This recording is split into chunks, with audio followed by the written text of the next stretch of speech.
From the macabre minds of Laughing Devil Production comes another story from the Nightshade Diary. You know what that means. Check under the bed and make sure no one or nothing is there. Is the closet door securely shut? Then leave your disbelief behind, amp up your imagination, and hang on tight for another ride into terror and mystery. And like all good horror stories, just imagine it's a dark and stormy night. And remember, screaming like a little girl is permitted.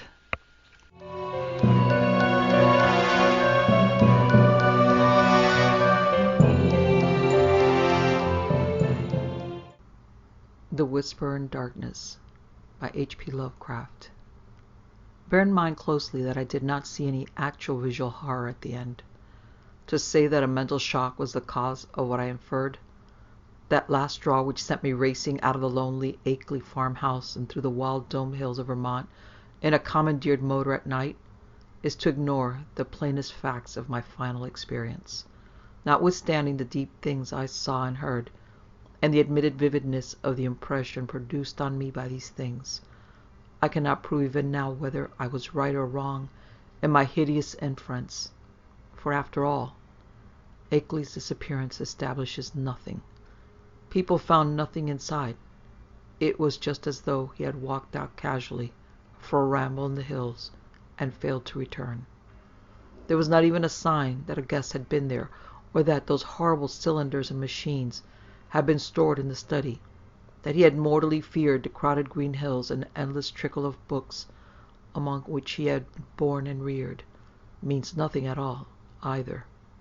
For thousands are subject to such morbid fears. Eccentricity, moreover, could easily account for strange acts and apprehensions towards the last. The whole matter began, as far as I am concerned, with the historic unprecedented Vermont floods of November 3rd, 1927. I was then, as now, an instructor of literature at Miskatonic University in Arkham, Massachusetts, and an enthusiastic amateur student of New England folklore. Shortly after the flood, amidst the varied reports of hardship, suffering, and organized relief which filled the press, there appeared certain odd stories of things found floating in some of the swollen rivers, so that many of my friends embarked on curious discussions, and appealed to me to shed what light I could on the subject. I felt flattered at having my folklore study taken so seriously, and did what I could to belittle the wild, vague tales, which seemed so clearly an outgrowth of old rustic superstitions. It amused me to find several persons of education who insisted that some stratum of obscure, distorted fact might underlie the rumors. The tales thus brought to my notice came mostly through newspaper cuttings, though one yard had an oral source and was repeated to a friend of mine in a letter from his mother in Hardwick, Vermont. The type of thing described was essentially the same in all cases, though there seemed to be 3 separate instances involved. One connected with the Winooski River near Montpelier, another tracked to the West River in Windham County beyond Newfane, and a third centering in the Passumpsic in Caledonia County above Lyndonville. Of course, many of the stray items mention other instances, but on analysis they all seem to boil down to these 3. In each case, country folk reported seeing one or more very bizarre and disturbing objects in the surging waters that poured down from the unfrequented hills, and there was a widespread tendency to connect these sights with a primitive, half-forgotten cycle of whispered legend which old people resurrected for the occasion. What people thought they saw were organic shapes not quite like any they had ever seen before. Naturally, there were many human bodies washed along by the streams in that tragic period, but those who described these strange shapes felt quite sure that they were not human, despite some superficial resemblances in size and general outline. Nor, said the witnesses, could they have been any kind of animal known to Vermont. They were pinkish things about 5 feet long, with crustaceous bodies bearing vast pairs of dorsal fins, or membranous wings, and several sets of articulated limbs, and with a sort of convoluted ellipsoid covered with multitude of very short antennae, where a head would ordinarily be. It was really remarkable how closely the reports from different sources tended to coincide. though the wonder was lessened by the fact that the old legends, shared at one time throughout the hill country, furnished a morbidly vivid picture which might well have colored the imaginations of all the witnesses concerned. It was my conclusion that such witnesses, in every case naive and simple backwood folk, had glimpsed the battered and bloated body of human beings or farm animals in the whirling currents, and allowed the half-remembered folklore to invent these pitiful objects with fantastic attributes. The ancient folklore, while cloudily evasive and largely forgotten by the present generation, was of a highly singular character, and obviously reflected the influence of still earlier Indian tales. I knew it well, though I had never been in Vermont, through the exceedingly rare monograph of Eli Davenport, which embraces material orally obtained prior to 1839 among the oldest people of the state. This material, moreover, closely coincided with tales which I had personally heard from elderly rustics in the mountains of New Hampshire. Briefly summarized, it hinted at a hidden race of monstrous beings which lurked somewhere among the remoter hills, in the deep woods of the highest peaks, and the dark valleys where streams trickle from unknown sources. These beings were seldom glimpsed, but evidences of their presence were reported by those who had ventured farther than usual up the slopes of certain mountains, or into certain deep, steep-sided gorges that even the wolves shunned. There were queer footprints or claw prints in the mud of brook margins and barren patches, and curious circles of stone with the grass around them worn away, which did not seem to have been placed or entirely shaped by nature. There were, too, certain caves of problematical depth in the sides of the hills, with mouths closed by boulders in a manner scarcely accidental, and with more than an average quota of the queer prints leading both toward and away from them, if indeed the direction of these prints could be justly estimated. And worst of all, there were the things which adventurous people had seen very rarely in the twilight of the remotest valleys and the dense perpendicular woods above the limits of normal hill climbing. It would have been less uncomfortable if the stray accounts of these things had not agreed so well. As it was, nearly all the rumors had several points in common, averring that the creatures were a sort of huge, light red crab, with many pairs of legs and with two great, bat-like wings in the middle of the back. They sometimes walked on all their legs, and sometimes on the hindmost pair only, using the others to convey large objects of indeterminate nature. On one occasion there were spied in considerable numbers, a detachment of them wading along a shallow woodland watercourse, 3 abreast in evidently disciplined formation.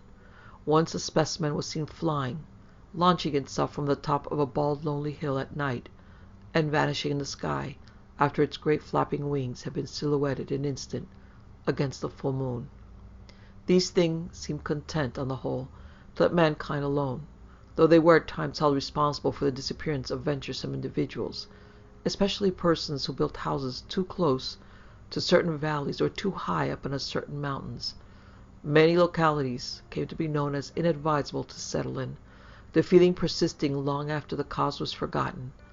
People would look up at some of the neighboring mountain precipices with a shudder, even when not recalling how many settlers had been lost, and how many farmhouses burnt to ashes on the lower slopes of those grim green sentinels.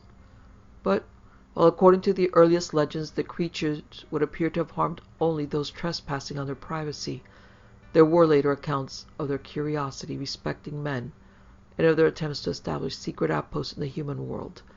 There were tales of the queer claw prints seen around the farmhouse windows in the morning, and of occasional disappearances in regions outside the obviously haunted areas. Tales, besides, of buzzing voices, an imitation of human speech, which made surprising offers to lone travelers on roads and cart paths in the deep woods, and of children frightened out of their wits by things seen or heard where the primal forest pressed close upon the dooryards. And the final layer of legends, the layer just preceding the decline of superstition and the abandonment of close contact with the dreaded places, there are shocked references to hermits and remote farmers who at some period of life appeared to have undergone a repellent mental change, and who were shunned and whispered about as mortals who had sold themselves to the strange beings. In one of the northeastern countries it appeared to be a fashion about 1800 to accuse eccentric and unpopular recluses of being allies or representatives of the abhorred things. As to what the things were, explanations naturally varied. The common name applied to them was "those ones," or "the old ones," though other terms had a local and transient use. Perhaps the bulk of the Puritan settlers set them above bluntly as familiars of the devil, and made them a basis of odd theological speculation. Those with Celtic legendary in their heritage, mainly the Scotch-Irish element of New Hampshire, and their kindred who had settled in Vermont on Governor Wentworth's colonial grants, linked them vaguely with the malign fairies and little people of the bogs and raths, and protected themselves with scraps of incantation handed down through many generations. But the Indians had the most fantastic stories of all. While different tribal legends differed, there was a marked consensus of belief in certain vital particulars, it being unanimously agreed that the creatures were not native to this earth. The Pennacook myths, which were the most consistent and picturesque, taught that the winged ones came from the Great Bear in the sky, and had mines in our earthly hills whence they took a kind of stone they could not get on any other world. They did not live here, said the myths, but merely maintained outposts, and flew back with vast cargoes of stone to their own stars in the north. They harmed only those earth people who got too near them, or spied upon them. Animals shunned them through instinctive hatred, not because of being hunted. They could not eat the things and animals of earth, but brought their own food from the stars. It was bad to get near them, and sometimes young hunters who went into their hills never came back.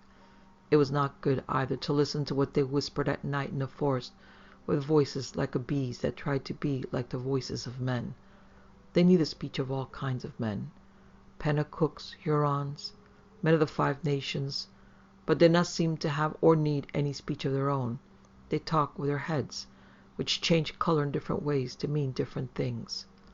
All the legendary, of course, white and Indian alike, died down during the 19th century, except for occasional atavistical flare-ups. The way of the Vermonters became settled, and once their habitual paths and dwellings were established according to a certain fixed plan, they remembered less and less what fears and avoidances had determined that plan, and even that there had been any fears or avoidances. Most people simply knew that certain hilly regions were considered as highly unhealthy, unprofitable, and generally unlucky to live in, and that the further one kept from them, the better off one usually was.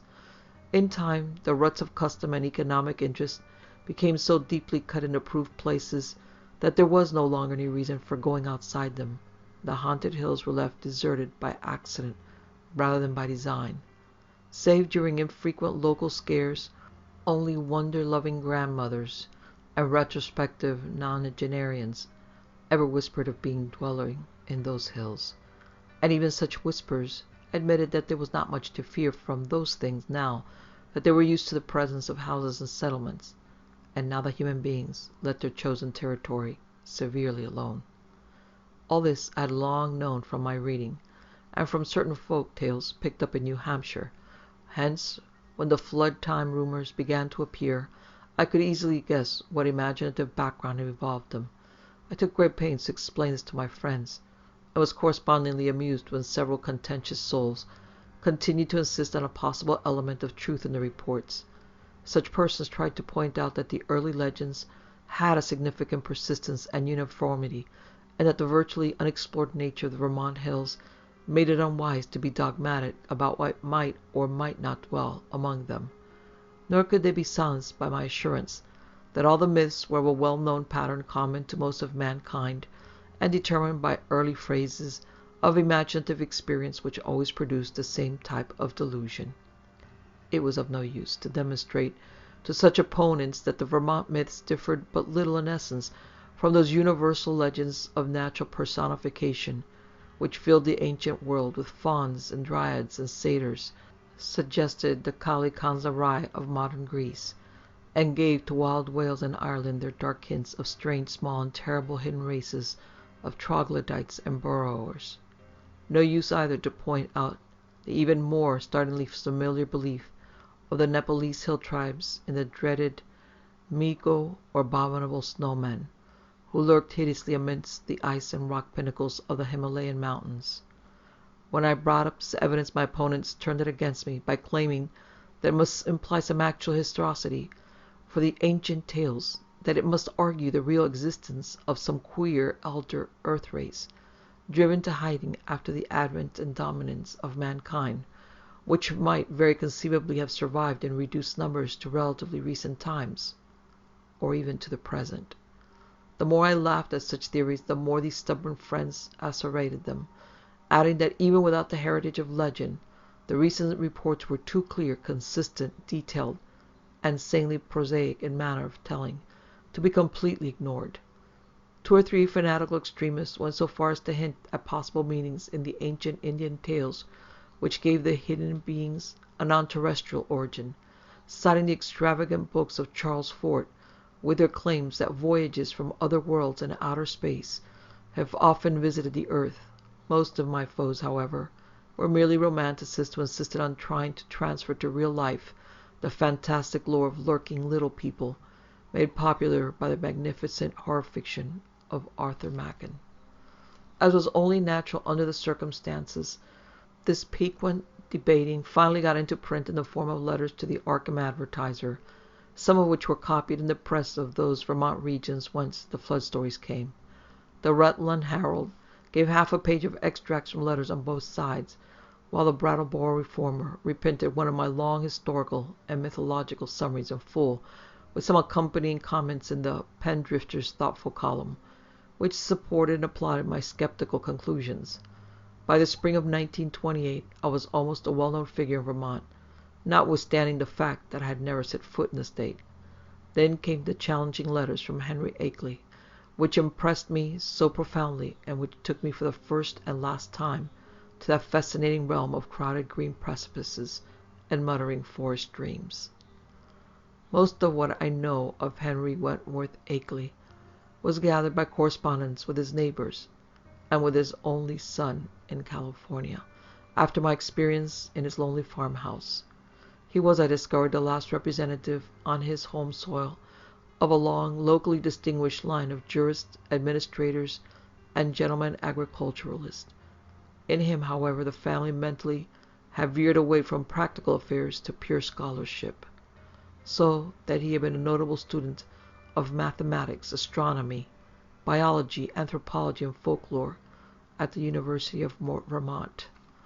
I had never previously heard of him, and he did not give many autobiographical details in his communications, but from the first I saw he was a man of character, education, and intelligence, albeit a recluse with very little worldly sophistication. Despite the incredible nature of what he claimed, I could not help at once taking Akeley more seriously than I had taken any of the other challengers of my views.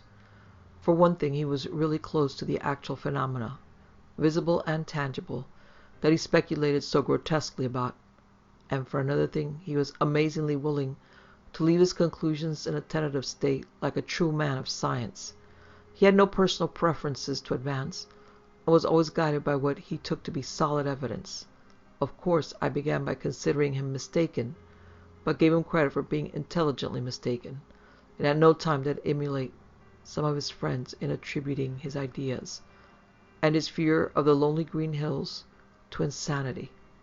I could see that there was a great deal to the man, and knew that what he reported must surely come from some strange circumstance deserving investigation, however little it might have to do with the fantastic causes he assigned.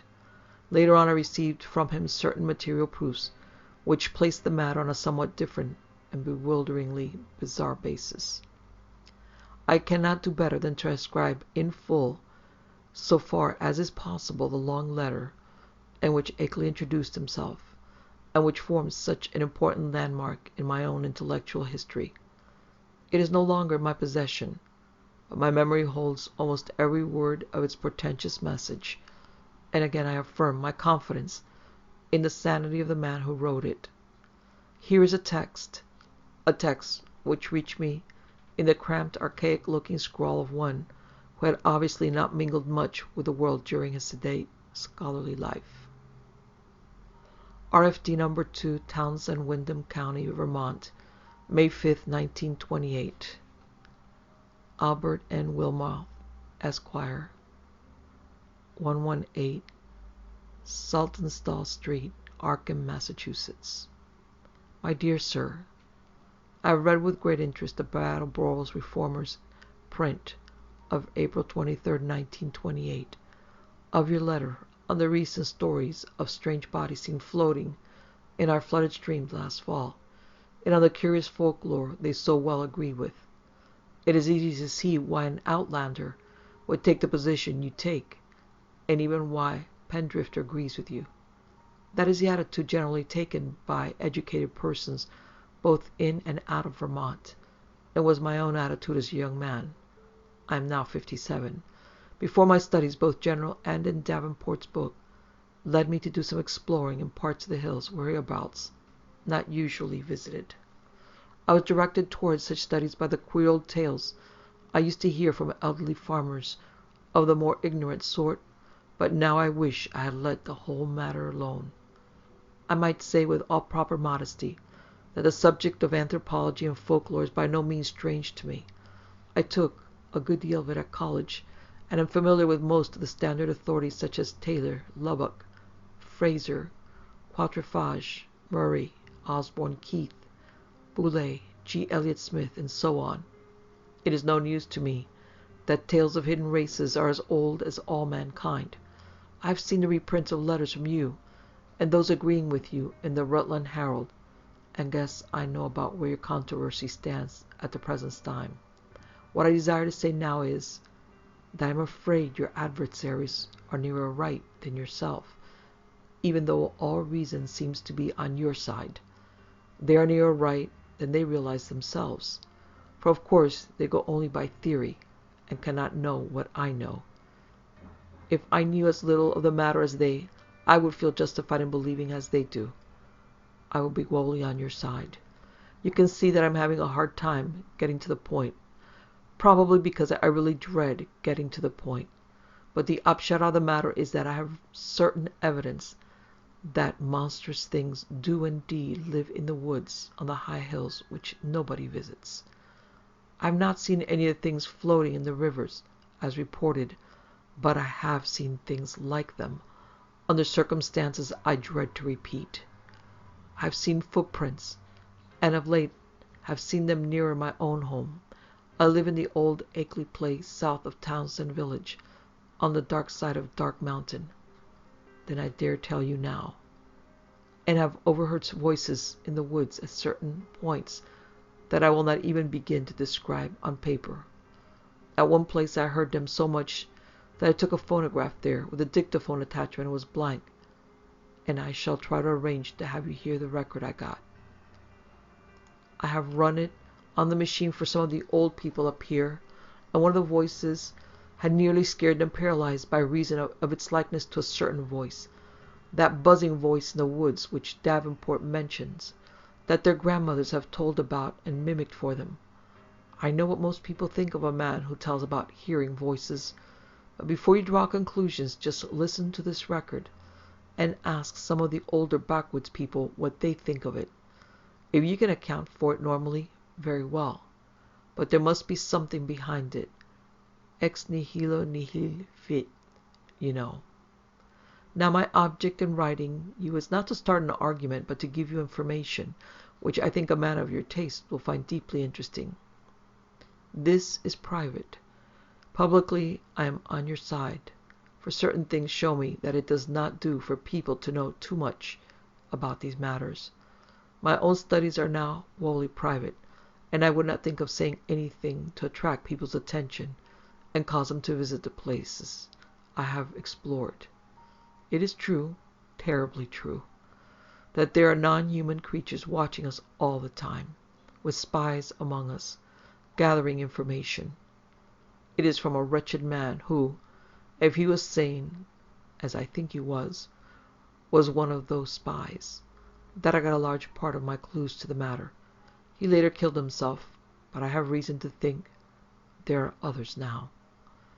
The things come from another planet, being able to live in interstellar space. and fly through it on clumsy, powerful wings, which have a way of resisting the ether, but which are too poor at steering to be of much use in helping them about on earth. I will tell you about this later if you do not dismiss me at once as a madman. They come here to get metals from mines that go deep under the hills, and I think I know where they come from. They will not hurt us if we let them alone, but no one can say what will happen if we get too curious about them. Of course, a good army of men could wipe out their mining colony. That is what they are afraid of. But if that happened, more would come from outside, any number of them. They could easily conquer the earth, but have not tried so far because they have not needed to. They would rather leave things as they are to save bother. I think they mean to get rid of me because of what I have discovered. There's a great black stone with unknown hieroglyphics half worn away, which I found in the woods on Round Hill, east of here. And after I took it home, everything became different. If they think I suspect too much, they will either kill me or take me off the earth to where they come from. They like to take away men of learning from once in a while to keep informed on the state of things in the human world. This leads me to my secondary purpose in addressing you, namely to urge you to hush up the present debate rather than give it more publicity. People must be kept away from these hills, and in order to effect this, their curiosity ought not to be aroused any further. Heaven knows there is peril enough anyway, with promoters and real estate men flooding Vermont with herds of summer people to overrun the wild places and cover the hills with cheap bungalows. I shall welcome further communication with you, and shall try to send you that phonograph record in black stone, which is so worn that photographs don't show much, by express if you're willing. I say try, because I think those creatures have a way of tampering with things around here. There's a sullen, furtive fellow named Brown on a farm near the village who I think is their spy. Little by little they are trying to cut me off from our world because I know too much about their world. They have the most amazing way of finding out what I do. You may not even get this letter. I think I shall have to leave this part of the country and go live with my son in San Diego. If things get any worse, but it is not easy to give up the place you were born in and where your family has lived for 6 generations. Also, I would hardly dare sell this house to anybody now that the creatures have taken notice of it. They seem to be trying to get the black stone back and destroy the phonograph record, but I shall not let them if I can help it. My great police dogs always hold them back, for there are very few here as yet, and they are clumsy in getting about. As I have said, their wings are not much use for short flights on earth. I am on the very brink of deciphering that stone in a very terrible way, and with your knowledge of folklore you may be able to supply the missing links enough to help me. I suppose you know all about the fearful myths antedating the coming of man to the earth, the Yog-Sothoth and Cthulhu cycles, which are hinted at in the Necronomicon. I had access to a copy of that once, and hear that you have one in your college library under lock and key. To conclude, Mr. Wilmarth, I think that with your respective studies, we can be very useful to each other. I don't wish to place you in any peril, and suppose I ought to warn you that possession of the stone and the record won't be very safe, but I think you will find any risk worth running for the sake of knowledge. I will drive down to Newfane or Brattleboro to send whatever you authorize me to send, for the express offices there are more to be trusted. I might say that I live quite alone now, since I can't keep hired help any more.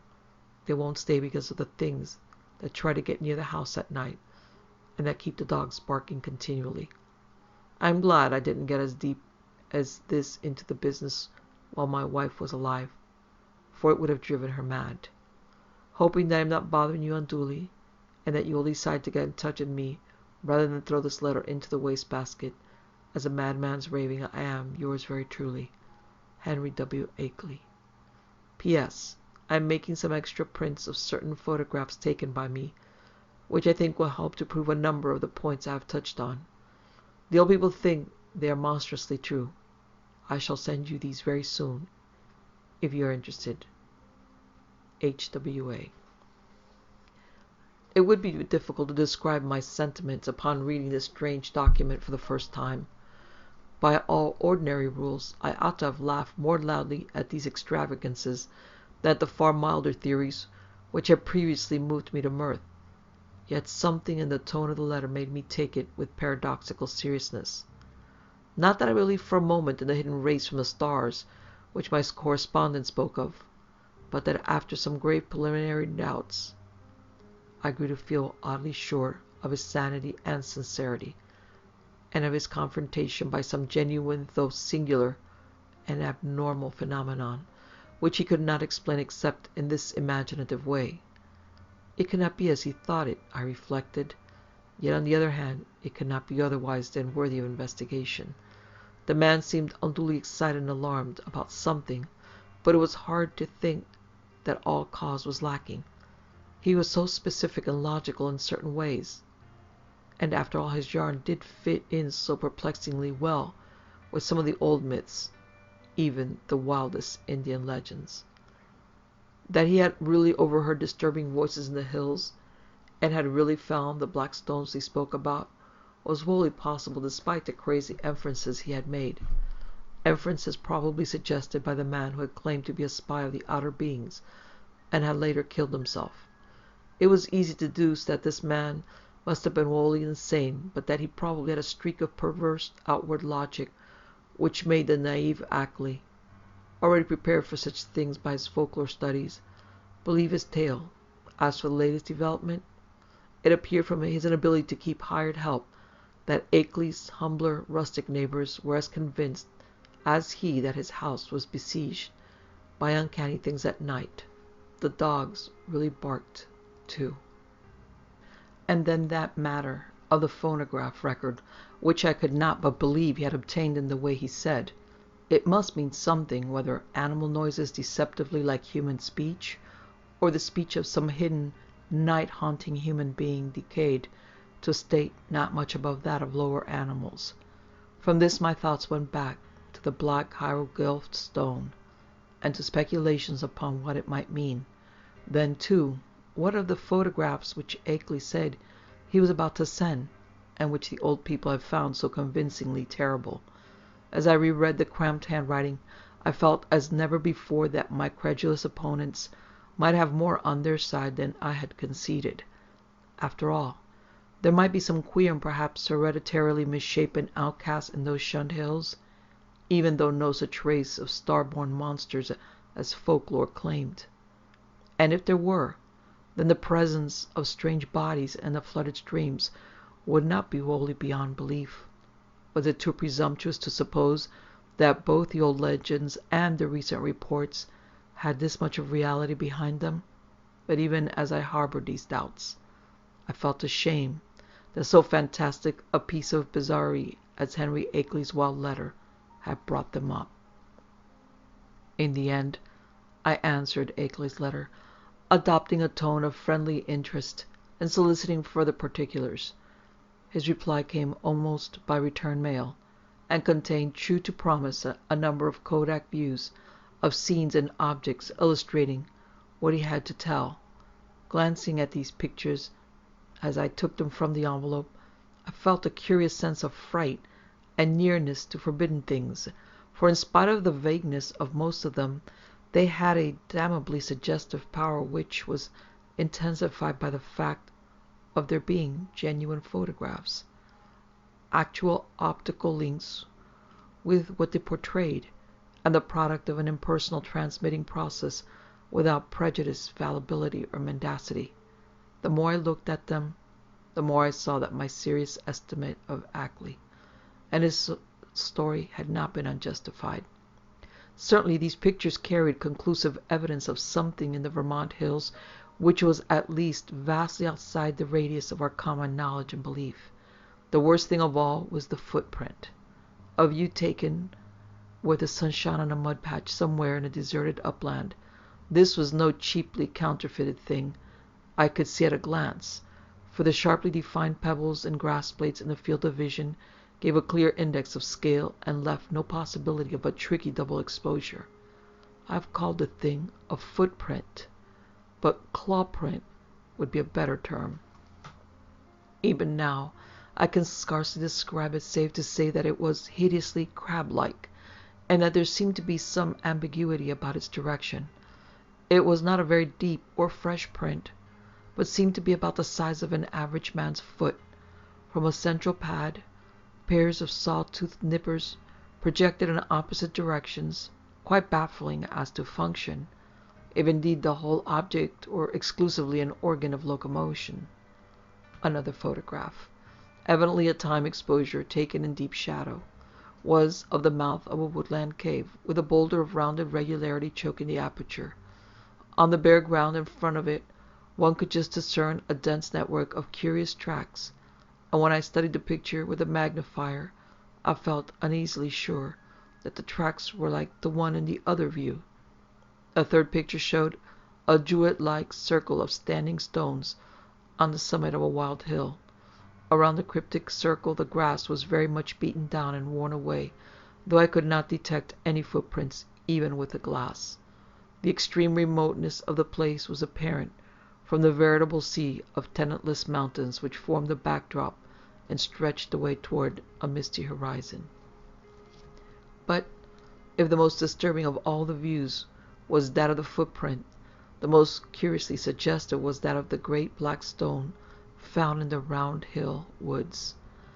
Akeley had photographed it on what was evidently his study table, for I could see rows of books and a bust of Milton in the background. The thing, as nearly as one might guess, had faced the camera vertically, with a somewhat irregularly curved surface of 1 by 2 feet. But to say anything definite about that surface, or about the general shape of the whole mass, almost defies the power of language. What outlandish geometrical principles had guided its cutting, for artificially cut it surely was, I could not even begin to guess, and never before had I seen anything which struck me as so strangely and unmistakably alien to this world. Of the hieroglyphics on the surface, I could discern very few, but one or two that I did see gave rather a shock.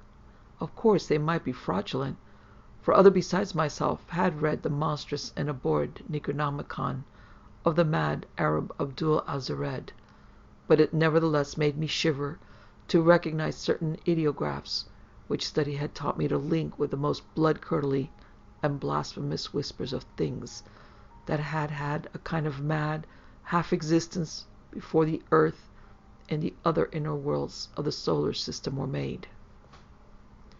Of the 5 remaining pictures, 3 were of swamp and hill scenes, which seemed to bear traces of hidden and unwholesome tendency.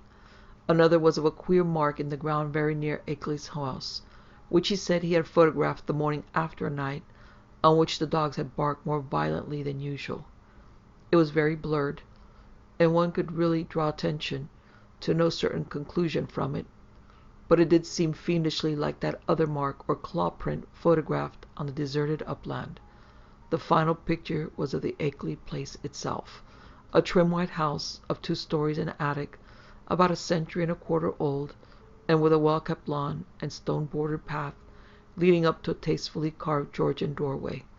There were several huge police dogs on the lawn, squatting near a pleasant-faced man with a close-cropped gray beard whom I took to be Akeley himself, his own photographer, one might infer from the tube-connected bulb in his right hand.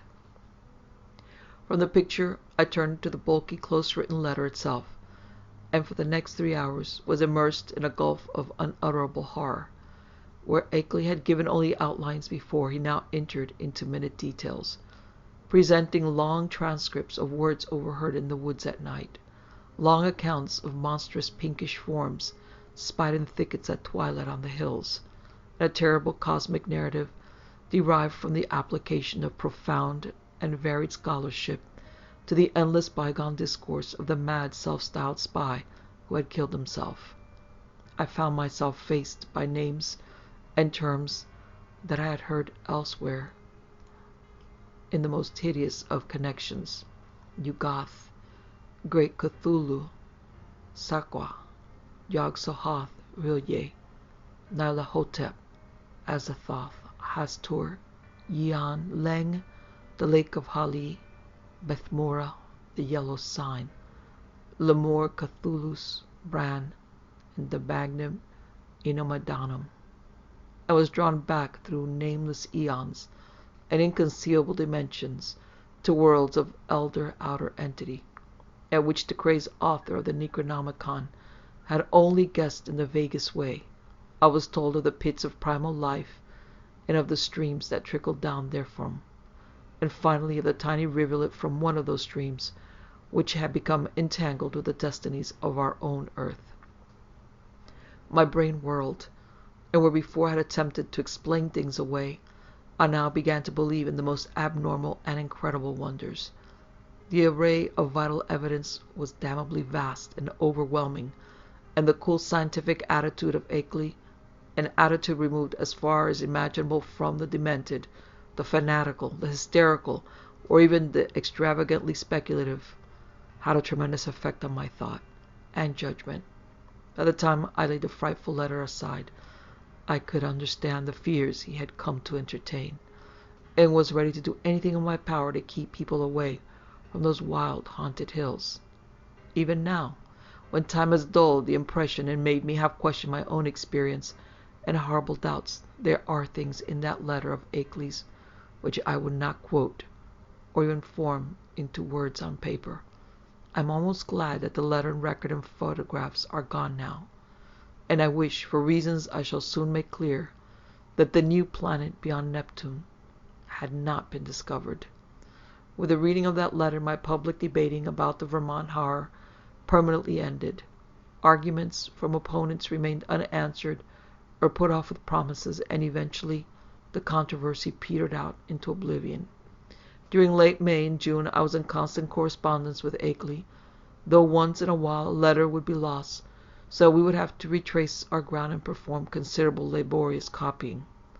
What we were trying to do as a whole was to compare notes in matters of obscure mythological scholarship, and arrive at a clear correlation of the Vermont horrors with the general body of primitive work legend.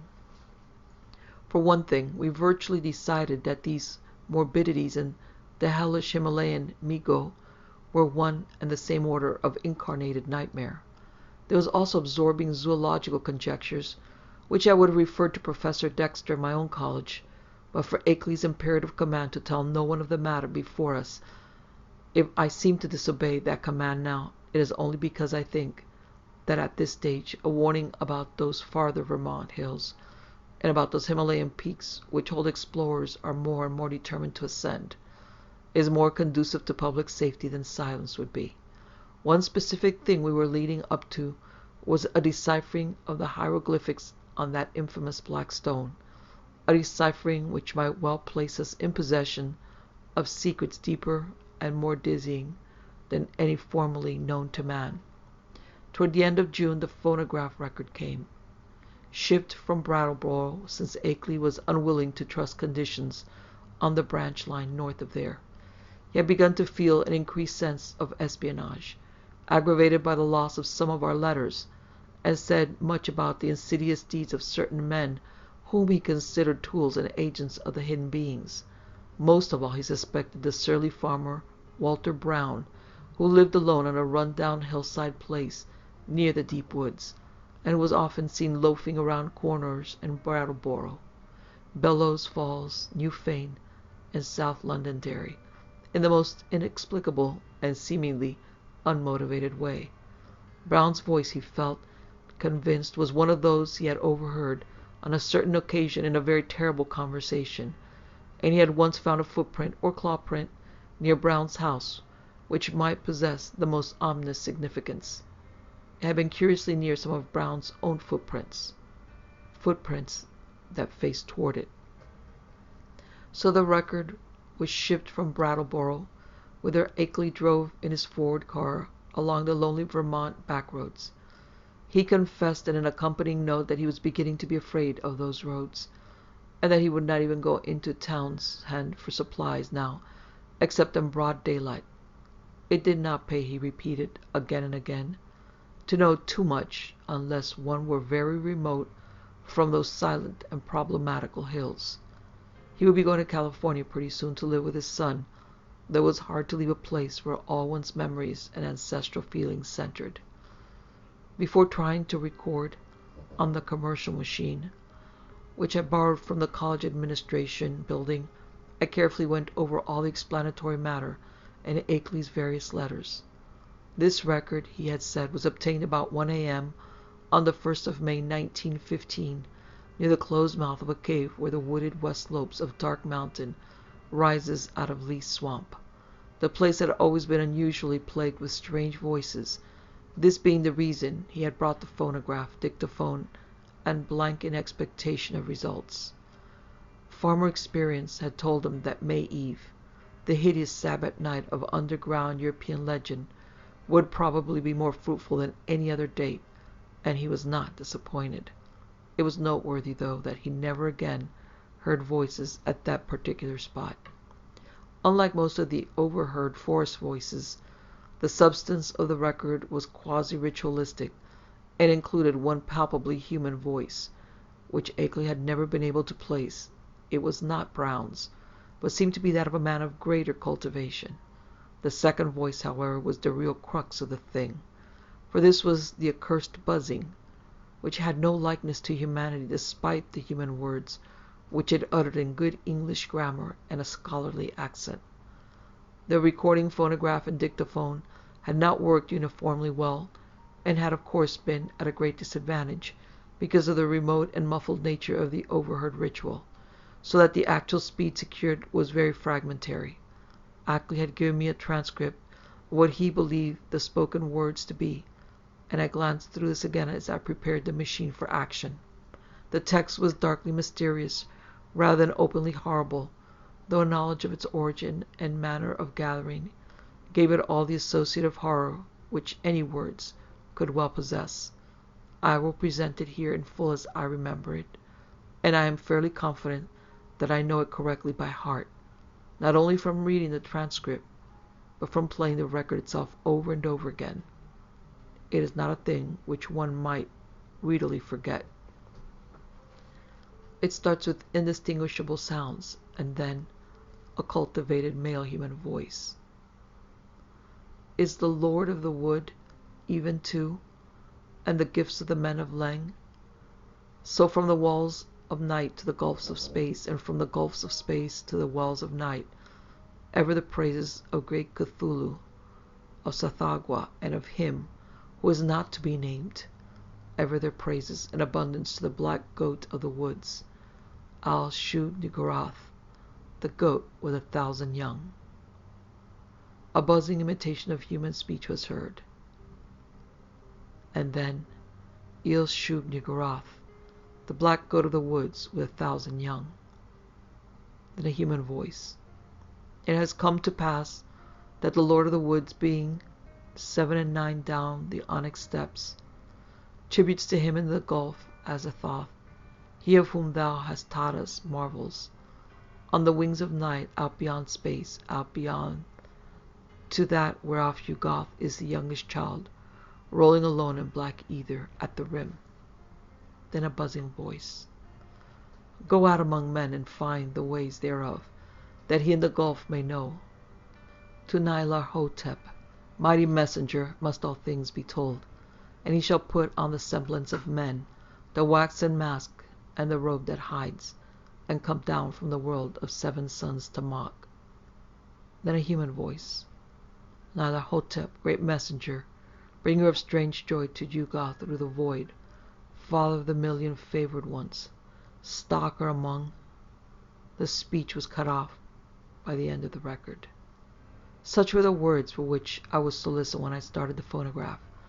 It was with a trace of genuine dread and reluctance that I pressed the lever and heard the preliminary scratching of the sapphire point, and I was glad that the first faint fragmentary words were in a human voice, a mellow educated voice, which seemed vaguely Bostonian in accent, and which was certainly not that of any native of the Vermont hills. As I listened to the tantalizingly feeble rendering, I seemed to find the speech identical with Ackley's carefully prepared transcript. On it chanted in that mellow Bostonian voice, Il-Shub-Niggurath, the goat with 1,000 young. And then I heard the other voice. To this hour, I shudder retrospectively when I think of how it struck me. Prepared though I was by Ackley's accounts, those to whom I have since described the record profess to find nothing but cheap imposture or madness in it. But could they have the accursed thing itself, or read the bulk of Ackley's correspondence, especially that terrible and encyclopedic second letter, I know they would think differently. It is, after all, a tremendous pity that I did not disobey Ackley and play the record for others. A tremendous pity, too, that all of his letters were lost. To me, with my first-hand impression of the actual sounds, and with my knowledge of the background and surrounding circumstances, the voice was a monstrous thing.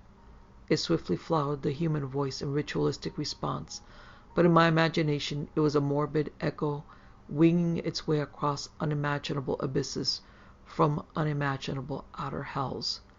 It is more than 2 years now since I last ran off that blasphemous waxen cylinder, but at this moment, and at all other moments, I can still hear that feeble, fiendish buzzing as it reached me for the first time. Il shubni grath, the black goat of the woods with 1,000 young. But though that voice is always in my ears, I have not even yet been able to analyze it well enough for a graphic description. It was like the drone of some loathsome gigantic insect, ponderously shaped into the articulate speech of an alien species, and I am perfectly certain that the organs producing it can have no resemblance to the vocal organs of man, or indeed to those of any of the mammalia. There were singularities in timbre, range, and overtones which placed this phenomenon wholly outside the sphere of humanity and earth life. Its sudden advent that first time almost stunned me, and I heard the rest of the record through in a sort of abstracted daze. When the longer passage of buzzing came, there was a sharp intensification of that feeling of blasphemous infinity which had struck me during the shorter and earlier passage. At last the record ended abruptly, during an unusually clear speech of the human and Bostonian voice, but I sat stupidly staring long after the machine had automatically stopped. I hardly need say that I gave that shocking record many another playing, and that I made exhaustive attempts at analysis and comment in comparing notes with Ackley. It would be both useless and disturbing to repeat here all that we concluded, but I may hint that we agreed in believing we had secured a clue to the source of some of the most repulsive, primordial customs in the cryptic elder religions of mankind.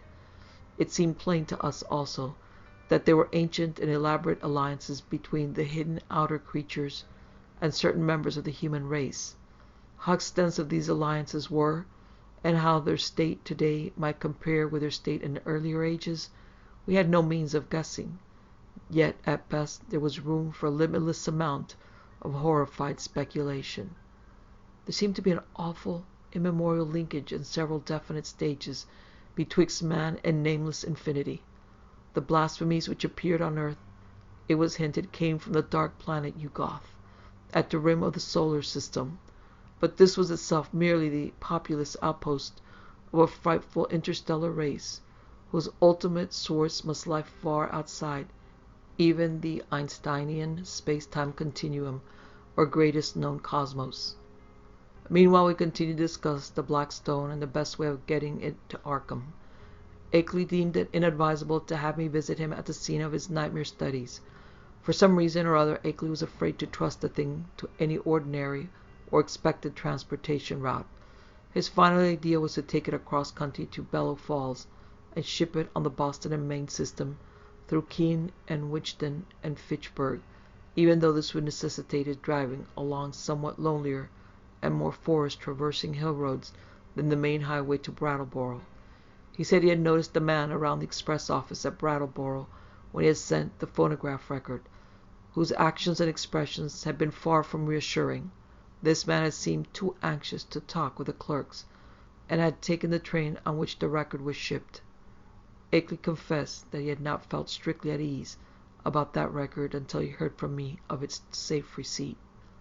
About this time, the second week in July, another letter of mine went astray. as I learned through in anxious communications from Ackley. After that he told me to address him no more at Townsend, but to send all mail in care of the general delivery at Brattleboro, whither he would make frequent trips, either in his car or on the motor coach line, which had lately replaced passenger service on the lagging branch railway. I could see that I was getting more and more anxious, for he went into much detail about the increased barking of the dogs on moonless nights, and about the fresh claw prints and sometimes found on the road and in the mud at the back of his farmyard when morning came. Once he told me about a veritable army of prints, drawn up in a line facing an equally thick and resolute line of dog tracks, and sent a loathsomely disturbing Kodak picture to prove it. That was after a night on which the dogs had outdone themselves in barking and howling. On the morning of Wednesday, July 18th, I received a telegram from Bellows Falls, in which Ackley said he was expressing the Blackstone fever over the B&M on train number 5508, leaving Bellows Falls at 12:15 p.m. Standard Time, and due at the North Station in Boston at 4:12 p.m. It ought, I calculated, to get up to Arkham at least by the next noon, and accordingly I stayed in all Thursday morning to receive it. But noon came and went without its advent, and when I telephoned down to the express office I was informed that no shipment for me had arrived. My next act, performed amidst the growing alarm, was to give a long-distance call to the express agent at the Boston North Station, and I was scarcely surprised to learn that my consignment had not appeared. Train number 5508 had pulled in only 35 minutes late on the day before, but it contained no box addressed to me. The agent promised, however, to institute a searching inquiry, and I ended the day by sending Ackley a night letter outlining the situation. With commendable promptness, a report came from the Boston office on the following afternoon, the agent telephoning as soon as he learned the facts. It seemed that the railway express clerk on number 5508 had been able to recall an incident which might have much bearing on my loss, an argument with a very curious-voiced man, lean, sandy, and rustic-looking, when the train was waiting at Keene, New Hampshire, shortly after 1 o'clock Standard Time. The man, he said, was greatly excited about a very heavy box which he claimed to expect, but which was neither on the train nor entered on the company's books. He had given the name of Stanley Adams, and had had such a queerly thick, droning voice that it made the clerk abnormally dizzy and sleepy to listen to him. The clerk could not remember quite how the conversation had ended, but recalled startling into a full awakeness when the train began to move. The Boston agent added that this clerk was a young man of wholly unquestioned veracity and reliability, of known antecedents, and long with the company. That evening I went to Boston to interview the clerk in person, having obtained his name and address from the office. He was a frank, prepossessing fellow, but I saw that he could add nothing to his original account. Oddly, he was scarcely sure that he could even recognize the strange inquirer again. Realizing that he had no more to tell, I returned to Arkham and sat up till morning, writing letters to Ackley, to the express company, and to the police department and station agent in Keene. I felt that the strange-voiced man who had so queerly affected the clerk must have a pivotal place in the ominous business, and hoped that Keene station employees and telegraph office records might tell something about him, and about how he happened to make his inquiry when and where he did. I must admit, however, that all my investigations came to nothing. The queer-voiced man had indeed been noticed around the Keene station in the early afternoon of July 18th, and one lounger seemed to couple him vaguely with a heavy box, but he was altogether unknown, and had not been seen before or since. He had not visited the telegraph office or received any message so far as could be learned, nor had he any message which might justly be considered a notice of the Blackstone's presence on number 5508, which came through the office for anyone. Naturally, Ackley joined with me in conducting these inquiries, and even made a personal trip to Keene to question the people around the station, but his attitude toward the matter was more fatalistic than mine. He seemed to find the loss of the box a portentous and menacing fulfillment of inevitable tendencies, and had no real hope at all of its recovery. He spoke of the undoubted telepathic and hypnotic powers of the hill creatures and their agents, and in one letter hinted that he did not believe the stone was on this earth any longer.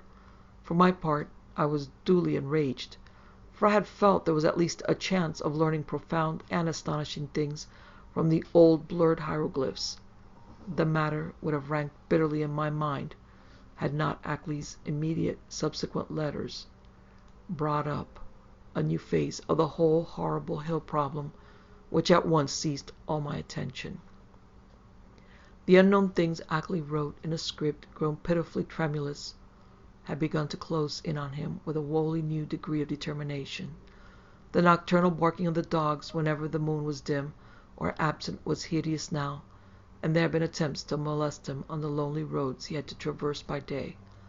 On the 2nd of August, while bound for the village in his car, he had found a tree trunk laid in a path at a point where the highway ran through a deep patch of woods, while the savage barking of the 2 great dogs he had with him told all too well of the things which must have been lurking near. What could have happened had the dogs not been there? He did not dare guess, but he never went out now without at least 2 of his faithful and powerful pack. Other road experiences had occurred on August 5th and 6th, a shot grazing his car on one occasion, the barking of the dogs telling of unholy woodland presences on the other. On August 15th, I received a frantic letter which disturbed me greatly, and which made me wish Ackley could put aside his lonely reticence and call in the aid of the law. There had been frightful happenings on the night of the 12th and the 13th, bullets flying outside the farmhouse, and 3 of the 12 dogs being found shot dead in the morning. There were myriads of claw prints in the road, with the human prints of Walter Brown among them. Ackley had started to telephone to Brattleboro for more dogs, but the wire had gone dead before he had a chance to say much. Later he went to Brattleboro in his car and learned there that the lineman had found the main cable neatly cut at a point where it ran through deserted hills north of Newfane. But he was about to start home with 4 fine new dogs and several cases of ammunition for his big game hunting repeating rifle. The letter was written at the post office in Brattleboro and came through to me without delay. My attitude toward the matter was by this time quickly slipping from a scientific to an alarmingly personal one. I was afraid for Ackley and his remote, lonely farmhouse, and half afraid for myself because of my now definite connection with the strange hill problem. The thing was reaching out so. Would it suck me in and engulf me? In replying to his letter, I urged him to seek help, and hinted that I might take action myself if he did not. I spoke of visiting Vermont in person, in spite of his wishes, and of helping him explain the situation to the proper authorities. In return, however, I received only a telegram from Bellow Falls, which read thus: "Appreciate your position, but can do nothing. Take no action yourself, for it could only harm both. Wait for explanation. Henry Ackley." But the affair was steadily deepening. Upon my replying to the telegram, I received a shaky note from Ackley with the astonishing news that he had not only never sent the wire, but he had not received the letter from me, to which it was an obvious reply. Hasty inquiries by him at Bellow Falls had brought out that the message was deposited by a strange sandy-haired man with a curiously thick droning voice, though more than this he could not learn. The clerk showed him the original text as scrawled in pencil by the sender, but the handwriting was wholly unfamiliar. It was noticeable that the signature was misspelled Akley, without the second E. Certain conjectures were inevitable, but, amidst the obvious crisis, he did not stop to elaborate upon them. He spoke of the death of more dogs and the purchase of still others, and of the exchange of gunfire, which had become a settled feature each moonless night. Brown's prints and the prints of at least 1 or 2 more shy human figures were now found regularly among the claw prints in the road and at the back of the farmyard. It was, Ackley admitted, a pretty bad business, and before long he would probably have to go live with his California son, whether or not he could sell the old place. But it was not easy to leave the only spot one could really think of as home. He must try to hang on a little longer. Perhaps he could scare off the intruders. especially if he openly gave up all further attempts to penetrate their secrets. Writing Akeley at once, I renewed my offers of aid, and spoke again of visiting him and helping him convince the authorities of his dire peril. In his reply he seemed less set against the plan than his past attitude would have led one to predict, but said he would like to hold off a little while longer. Long enough to get this thing in order and reconcile himself to the idea of leaving an almost morbidly cherished birthplace. People looked askance at his studies and speculations, and it would be better to get quietly off without setting the countryside in a turmoil and creating widespread doubts of his own sanity. He had had enough, he admitted, but he wanted to make a dignified exit if he could. The letter reached me on the 28th of August, and I prepared and mailed as encouraging a reply as I could. Apparently the encouragement had effect, for Akeley had fewer terrors to report when he acknowledged my note. He was not very optimistic, though, and expressed the belief that it was only the full moon season which was holding the creatures off. He hoped there would not be many densely cloudy nights, and talked vaguely of boarding in Brattleboro when the moon waned. Again I wrote him encouragingly, but on September 5th there came a fresh communication which had obviously crossed my letters in the mail, and to this I could not give any such hopeful response. In view of its importance, I believe I had better give it in full, as best as I can do from memory of the shaky script. It ran substantially as follows. Monday. Dear Wilmarth, a rather discouraging P.S. to my last. Last night was thickly cloudy, though no rain, and not a bit of moonlight got through. Things were pretty bad, and I think the end is getting near, in spite of all we have hoped. After midnight, something landed on the roof of the house, and the dogs all rushed up to see what it was. I could hear them snapping and tearing around, and then one managed to get on the roof by jumping from the low L. There was a terrible fight up there, and I heard a frightful buzzing which I'll never forget. And then there was a shocking smell. About the same time bullets came through the window and nearly grazed me. I think the main line of the hill creatures had got closer to the house when the dogs divided because of the roof business. What was up there I don't know yet, but I'm afraid the creatures are learning to steer better with their space wings. I put out the light and used the windows for loopholes, and raked all around the house with rifle fire, aimed just high enough not to hit the dogs. That seemed to end the business. But in the morning I found great pools of blood in the yard, besides pools of a green sticky stuff that had the worst odor I have ever smelled. I climbed up on the roof and found more of the sticky stuff there. 5 of the dogs were killed, I'm afraid. I hit one myself by aiming too low, for he was shot in the back. Now I'm setting the pains the shots broke. I'm going to Brattleboro for more dogs. I guess the men at the kennels think I'm crazy. We'll drop another note later. Suppose I'll be ready for moving in a week or 2, though it nearly kills me to think of it. Hastily, Akeley. But this was not the only letter from Akeley to cross mine. On the next morning, September 6th, still another came. This time a frantic scrawl, which utterly unnerved me and put me at a loss what to say or do next. Again, I cannot do better than quote the text as faithfully as memory will let me. Tuesday. Clouds didn't break, so no moon again, and going into the wane anyhow.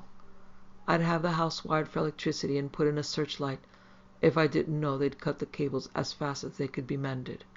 I think I'm going crazy. It may be all that I ever have written you is a dream or madness. It was bad enough before, but this time it is too much. They talked to me last night, talked in that cursed buzzing voice, and told me things that I dare not repeat to you. I heard them plainly above the barking of the dogs, and once, when they were drowned out, a human voice helped them. Keep out of this, Wilmarth. It is worse than either you or I ever suspected. They don't mean to let me get to California now. They want to take me off alive, or what theoretically and mentally amounts to alive. Not only to Yugoth, but beyond that, away outside the galaxy, and possibly beyond the last curved frame of space. I told them I wouldn't go where they wish, or in the terrible way they propose to take me. But I'm afraid it will be of no use. My place is so far out that they may come by day as well as by night before long. 6 more dogs killed, and I felt presences all along the wooded parts of the road when I drove to Brattleboro today. It was a mistake for me to try to send you that phonograph record and Blackstone. Better smash the record before it's too late. We'll drop you another line tomorrow, if I'm still here. Wish I could arrange to get my books and things to Brattleboro and board there. I would run off without saying anything if I could, but something inside my mind holds me back. I can slip out to Brattleboro, where I ought to be safe, but I feel just as much a prisoner there as at the house, and I seem to know that I couldn't get much further, even if I dropped everything and tried. It is horrible. Don't get mixed up in this. Yours, Akeley. I did not sleep at all the night after receiving this terrible thing, and was utterly baffled as to Akeley's remaining degree of sanity. The substance of the note was wholly insane, yet the manner of expression, in view of all that had gone before, had a grimly potent quality of convincingness. I made no attempt to answer it, thinking it better to wait until Akeley might leave and reply to my latest communication. Such a reply indeed came on the following day, though the fresh material in it quite overshadowed any of the points brought up. The letter nominally answered. Here's what I recall of the text, scrawled and blotted as it was in the course of a plainly frantic and hurried composition. Wednesday. W. Your letter came, but it's no use to discuss anything any more. I am fully resigned. Wonder that I even have enough willpower left to fight them. Can't escape even if I were willing to give up everything and run. They'll get me. Had a letter from them yesterday. RFD man brought it while I was at Brattleboro. Typed and postmarked Bellows Falls. Tells what they want to do with me. I can't repeat it. Look out for yourself, too. Smash the record. Cloudy nights keep up and moon waning all the time. Wish I dared to get help. It might brace up my willpower. But everyone who would dare to come at all would call me crazy unless there happened to be some proof. Couldn't ask people to come for no reason at all. Am all out of touch with everybody and have been for years. But I haven't told you the worst. Wilmarth, brace up to read this, for it will give you a shock. I'm telling the truth, though. It is this. I've seen and touched one of the things, or part of one of the things. God, man, but it's awful. It was dead, of course. One of the dogs had it, and I found it near the kennel this morning. I tried to save it in the woodshed to convince people of the whole thing, but it all evaporated in a few hours. Nothing left. You know, all those things in the rivers were seen only on the first morning after the flood. And here's the worst. I tried to photograph it for you, but when I developed the film, there wasn't anything visible except the woodshed. What can the thing have been made of? I saw it and felt it, and they all leave footprints. It was surely made of matter, but what kind of matter? The shape can't be described. It was a great crab with a lot of pyramided fleshy rings or knots of thick ropey stuff covered with feelers where a man's head would be. That green sticky stuff is its blood or juice, and there are more of them due on earth any minute. Walter Brown is missing. Hasn't been seen loafing around any of his usual corners in the villages hereabouts. I must have got him with one of my shots, though the creatures always seem to try to take their dead and wounded away. Got into town this afternoon without any trouble, but I'm afraid they're beginning to hold off because they're sure of me. Am writing this in Brattleboro Post Office. This may be goodbye. If it is, write my son George Goodenough Ackley, 176 Pleasant Street, San Diego, California. But don't come up here. Write the boy if you don't hear from me in a week, and watch the papers for news. I'm going to play my last 2 cards now, if I have the willpower left. First, to try poison gas on the things. I've got the right chemicals, and I've fixed up masks for myself and the dogs. And then, if that doesn't work, tell the sheriff. They can lock me in a madhouse if they want to. It'll be better than what the other creatures would do. Perhaps I can get them to pay attention to the prints around the house. They're faint, but I can find them every morning. Suppose, though, police would say I've faked them somehow, for they all think I'm a queer character. Must try to have a state policeman spend the night here and see for himself. They would be just like the creatures to learn about it and hold off that night. They cut my wires whenever I try to telephone in the night. The linemen think it is very queer, and may testify for me if they don't go and imagine I cut them myself. I haven't tried to keep them repaired for over a week now. I could get some of the ignorant people to testify for me about the reality of the horrors, but everybody laughs at what they say, and anyway, they have shunned my place for so long that they don't know any of the new events. You couldn't get one of those run-down farmers to come within a mile of my house for love or money. The mail carrier hears what they say and jokes me about it. God, if I only dared tell him how real it is. I think I'll try to get him to notice the prints. But he comes in the afternoon, and they're usually about gone by that time. If I kept one by setting a box or pan over it, he'd think surely it was a fake or joke. Wish I hadn't gotten to be such a hermit, so folks don't drop around as they used to. I've never dared show the Black Stone or the Kodak pictures, or play that record to anybody but the ignorant people. The others would say I faked the whole business and do nothing but laugh, but I may yet try showing the pictures. They gave those claw prints clearly, even if the things that made them can't be photographed. What a shame nobody else saw that thing this morning, before it went to nothing. But I don't know as I care. After what I've been through, a madhouse is as good a place as any. The doctors can help me make up my mind to get away from this house, and that is all that will save me. Write my son George if you don't hear soon. Goodbye, smash that record, and don't mix up in this. Yours, Ackley. This letter frankly plunged me into the blackest of terror. I did not know what to say in answer, but scratched off some incoherent words of advice and encouragement and sent them by registered mail. I recall urging Ackley to move to Brattleboro at once and place himself under the protection of the authorities, adding that I would come to that town with the phonograph record and help convince the courts of his sanity. It was time to, I think I wrote, to alarm the people generally against this thing in their midst. It will be observed that at this moment of stress my own belief in all Ackley had told and claimed was virtually complete, though I did not think his failure to get a picture of the dead monster was due not to any freak of nature but to some excited slip of his own. Then apparently crossing my incoherent note and reaching me Saturday afternoon, September 8th, came that curiously different and calming letter, neatly typed on a new machine, that strange letter of reassurance and invitation, which must have marked so prodigious a transition in the whole nightmare drama of the lonely hills. Again, I will quote from memory, seeking for special reasons to preserve as much of the flavor of the style as I can. It was postmarked Bellows Falls. The signature, as well as the body of the letter, was typed, as is frequent with beginners in typing. The text, though, was marvelously accurate for a tyro's word, and I concluded that Ackley must have used a machine at some previous point, perhaps in college.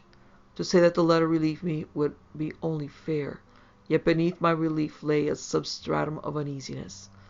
If Ackley had been sane in his terror, was he now sane in his deliverance? And the sort of improved rapport mentioned, what was it? The entire thing implied such a diametrical reversal of Ackley's previous attitude. But here's the substance of the text, carefully transcribed from a memory in which I take some pride. Townsend, Vermont, Thursday, September 6, 1928. My dear Wilmarth, it gives me great pleasure to be able to set you at rest regarding all the silly things I've been writing you. I say silly, although by that I mean my frightened attitude rather than my description of certain phenomena. Those phenomena are real and important enough. My mistake had been in establishing an anomalous attitude towards them. I think I mentioned that my strange visitors were beginning to communicate with me, and to attempt such communication. Last night this exchange of speech became actual. In response to certain signals, I admitted to the house a messenger from those outside. A fellow human, let me hasten to say. He told me much that neither you nor I have even begun to guess, and showed clearly how totally we had misjudged and misinterpreted the purpose of the outer ones in maintaining their secret colony on this planet. It seems that the evil legends about what they have offered to men and what they wish in connection with the earth are wholly the result of an ignorant misconception of allegorical speech. Speech, of course, molded by cultural backgrounds and thought habits vastly different from anything we dream of. My own conjectures, I freely own, shot as widely past the mark as any of the guesses of illiterate farmers and savage Indians. What I had thought morbid and shameful and ignominious is in reality awesome and mind-expanding, and even glorious. My previous estimate being merely a phase of man's eternal tendency to hate and fear and shrink from the utterly different. Now I regret the harm I have inflicted upon these alien and incredible beings in the course of our nightly skirmishes. If only I had consented to talk peacefully and reasonably with them in the first place. But they bear me no grudge, their emotions being organized very differently from ours. It is their misfortune to have had as their human agents in Vermont some very inferior specimens. The late Walter Brown, for example. He prejudiced me vastly against them. Actually, they have never knowingly harmed men, but have often been cruelly wronged and spied upon by our species. There is a whole secret cult of evil men. A man of your mystical erudition will understand me when I link them with Hastur and the Yellow Sign, devoted to the purposes of tracking them down and injuring them on behalf of monstrous powers from other dimensions. It is against these aggressors, not against normal humanity, that the drastic precautions of the Outer Ones are directed. Incidentally, I learned that many of our lost letters were stolen not by the Outer Ones but by the emissaries of this malign cult. All that the Outer Ones wish of man is peace and non-molestation and increasing intellectual rapport. This latter is absolutely necessary now that our inventions and devices are expanding our knowledge and motions, and making it more and more impossible for the Outer One's necessary outpost to exist secretly on this planet. The alien beings desire to know mankind more fully, and to have a few of mankind's philosophic and scientific leaders know more about them. With such an exchange of knowledge, all perils will pass, and a satisfactory modus vivendi be established. The very idea of any attempt to enslave or degrade mankind is ridiculous. As a beginning of this improved rapport, the Outer Ones have naturally chosen me, whose knowledge of them is already so considerable, as their primary interpreter on earth. Much was told me last night, facts of the most stupendous and vista-opening nature, and more will subsequently be communicated to me both orally and in writing. I shall not be called upon to make any trip outside just yet, though. I shall probably wish to do so later on, employing special means and transcending everything which we have hitherto been accustomed to regard human experiences. My house will be besieged no longer. Everything has reverted to normal, and the dogs will have no further occupation. In place of terror, I have been given a rich boon of knowledge and intellectual adventure which few other mortals have ever shared. The outer beings are perhaps the most marvelous organic things in or beyond all space and time, members of a cosmos-wide race of which all other life forms are merely degenerate variants. They are more vegetable than animal, if these terms can be applied to the sort of matter composing them, and have a somewhat fungoid structure, though the presence of a chlorophyll-like substance and a very singular nutritive system differentiate them altogether from true cormophotic fungi. Indeed, the type is composed of a form of matter totally alien to our part of space, with electrons having a wholly different vibration rate. That is why the beings cannot be photographed on the ordinary camera films and plates of our own universe, even though our eyes can see them. With proper knowledge, however, any good chemist could make a photographic emulsion which would record their images.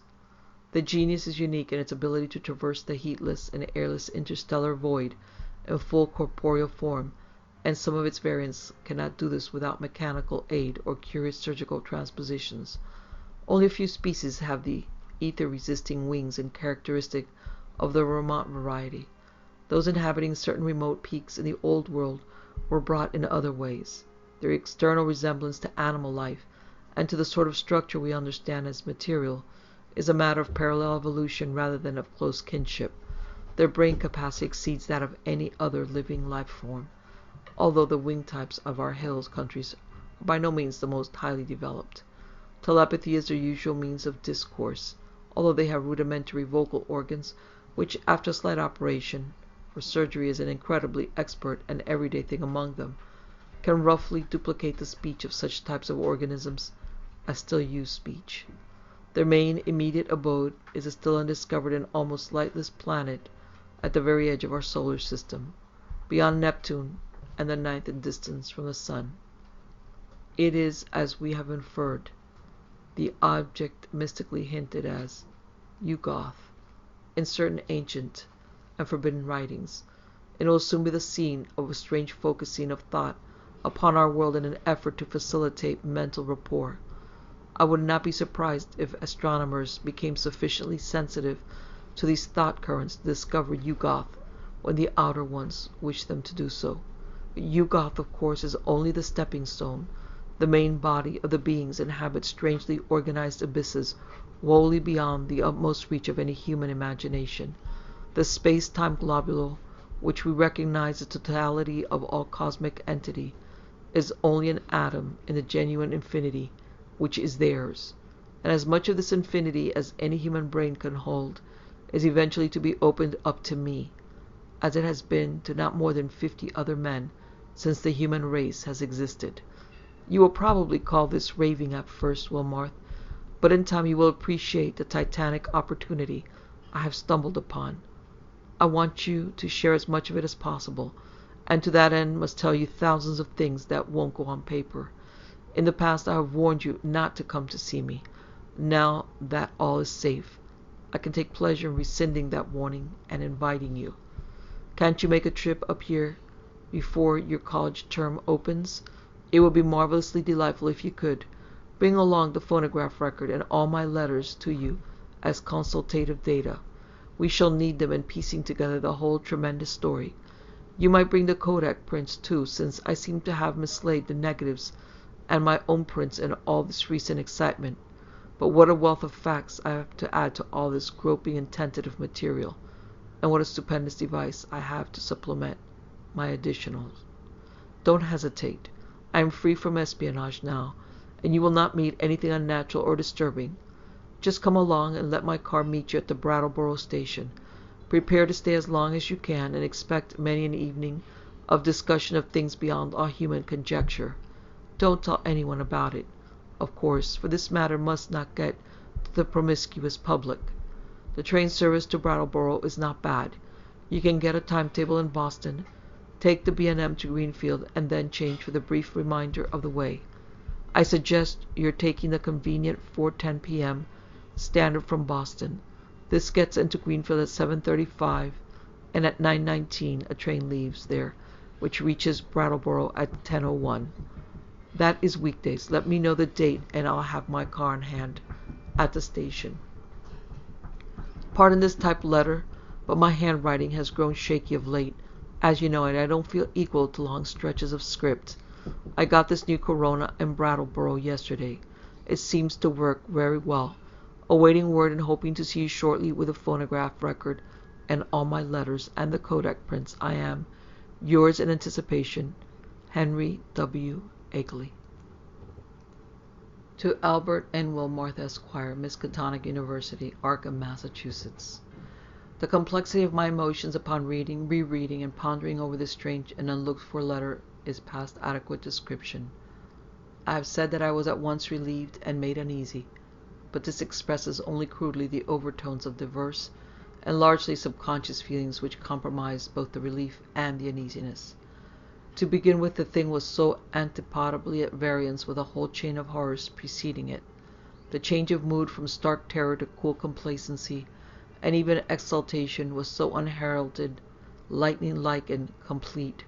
I could scarcely believe that a single day could so alter the psychological perspective of one who had written that final frenzied bulletin of Wednesday, no matter what relieving disclosures that day might have brought.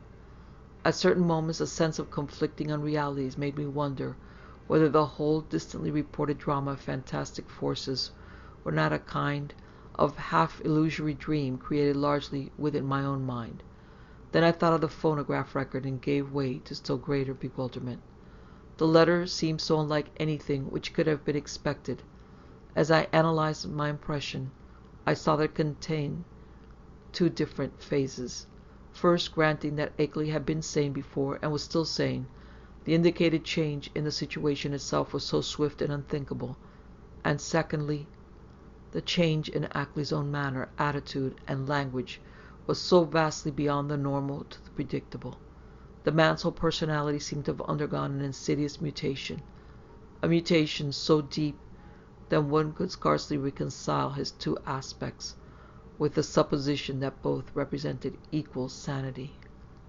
Word choice, spelling, all were subtly different, and with my academic sensitiveness to prose style, I could trace profound divergencies in his commonest reaction and rhythm responses. Certainly, the emotional cataclysm or revelation which could produce so radical an overturn must be an extreme one indeed. Yet, in another way, the letter seemed quite characteristic of Ackley. The same old passion for infinity, the same old scholarly inquisitiveness. I could not a moment, or more than a moment, credit the idea of spuriousness or malign substitution. Did not the invitation, the willingness to have me test the truth of the letter in person, prove its genuineness? I did not retire Saturday night, but sat up thinking of the shadows and marvels behind the letter I had received. My mind, aching from the quick succession of monstrous conceptions it had been forced to confront during the last 4 months, worked upon this startling new material in a cycle of doubt and acceptance, which repeated most of the steps experienced in facing the earlier wonders, till long before dawn a burning interest and curiosity had begun to replace the original storm of perplexity and uneasiness. Mad or sane, metamorphosed, or merely relieved, the chances were that Ackley had actually encountered some stupendous change of perspective in his hazardous research, some change at once diminishing his danger, real or fancied, and opening dizzy new vistas of cosmic and superhuman knowledge. My own zeal for the unknown flared up to meet his, and I felt myself touched by the contagion of the morbid barrier breaking. To shake off the maddening and wearying imitations of time and space and natural law, to be linked with the vast outside, to come close to the nighted and abysmal secrets of the infinite and the ultimate. Surely such a thing was worth the risk of one's life, soul, and sanity. And Ackley had said there was no longer any peril. He had invited me to visit him instead of warning me away as before. I tingled at the thought of what he might now have to tell me. There was an almost paralyzing fascination in the thought of sitting in that lonely and lately belaguered farmhouse with a man who had talked with actual emissaries from outer space, sitting there with the terrible record and the pile of letters in which Ackley had summarized his earlier conclusions. So late Sunday morning I telegraphed Ackley that I would meet him in Brattleboro on the following Wednesday, September 12th, if that date were convenient for him. In only one respect did I depart from his suggestion, and that concerned the choice of a train.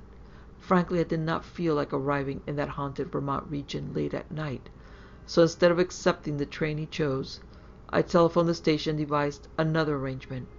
By rising early and taking the 8:07 a.m. Standard into Boston, I could catch the 9:25 for Greenfield, arriving there at 12:22 noon.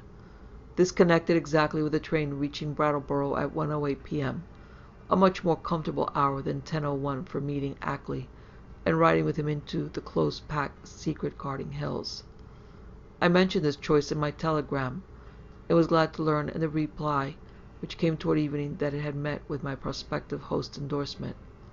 His wire ran thus: "Arrangement satisfactory. Will meet 1:08 train Wednesday. Don't forget record and letters and prints. Keep destination quiet. Expect great revelations. Ackley."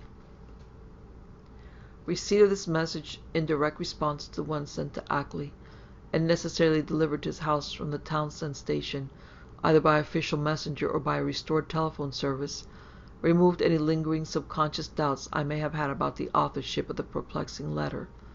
My relief was marked. Indeed, it was greater than I could account for at the time, since all such doubts had been rather deeply buried.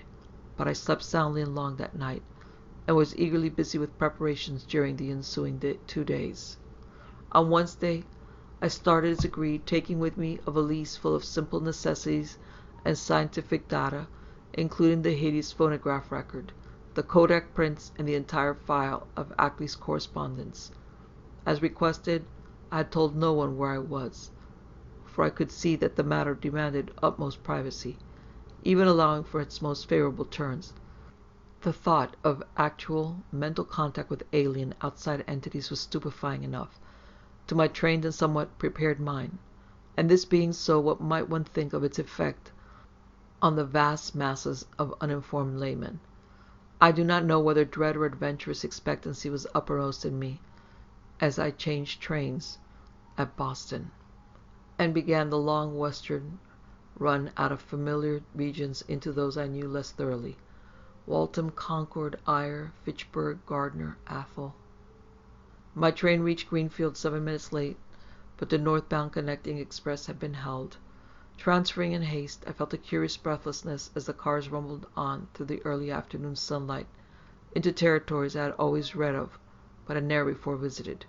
I knew I was entering an altogether older-fashioned and more primitive New England than the mechanized, urbanized coastal and southern areas where all my life had been spent, an unspoiled, ancestral New England, without the foreigners and factory smoke, billboards and concrete roads of the sections which modernity had touched.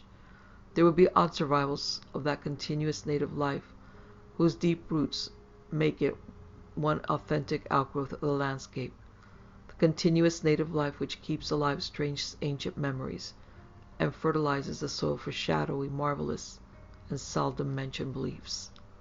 Now and then I saw the blue Connecticut River gleaming in the sun, and after leaving Northfield we crossed it.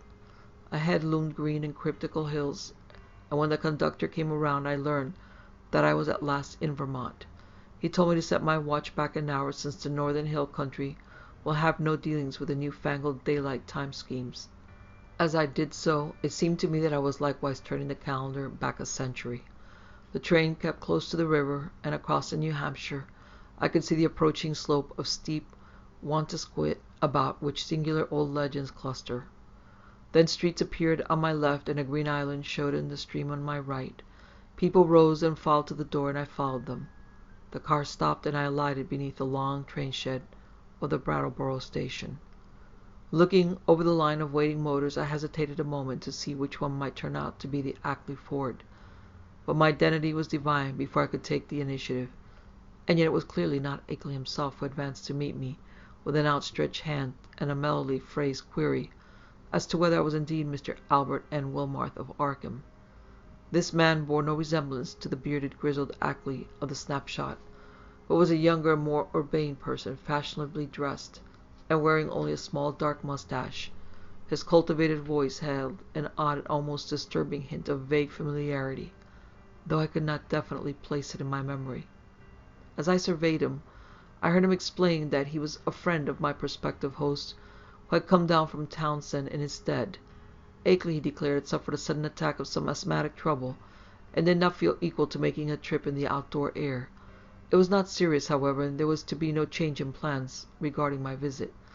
I could not make out just how much this Mr. Noyes, as he announced himself, knew of Ackley's research and discoveries, though it seemed to me that his casual manner stamped him as a comparative outsider.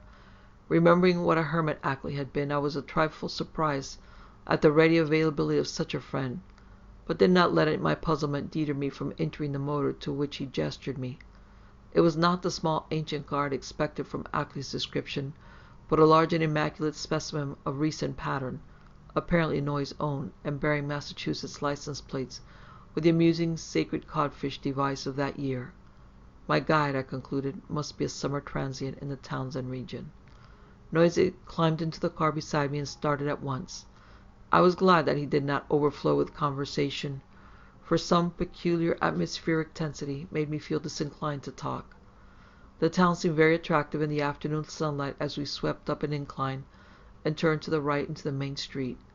It drowsed like the older New England cities which one remembers from boyhood, and something in the collocation of roofs and steeples and chimneys and brick walls formed contours touching deep viol strings of ancestral emotion. I could tell that I was at the gateway of a region half bewitched through the piling up of unbroken time accumulations, a region where old strange things have had a chance to grow and linger because they have never been stirred up. As we passed out of Brattleboro, my sense of constraint and foreboding increased, for a vague quality in the hill-crowded countryside, with its towering, threatening, close-pressing green and granite slopes, hinted at obscure secrets and immemorial survivors, which might or might not be hostile to mankind. For a time, our course followed a broad, shallow river, which flowed down from unknown hills in the north, and I shivered when my companion told me it was the West River. It was in this stream, I recalled from newspaper items, that one of the morbid crab-like beings had been seen floating after the floods. Gradually the country around us grew wilder and more deserted.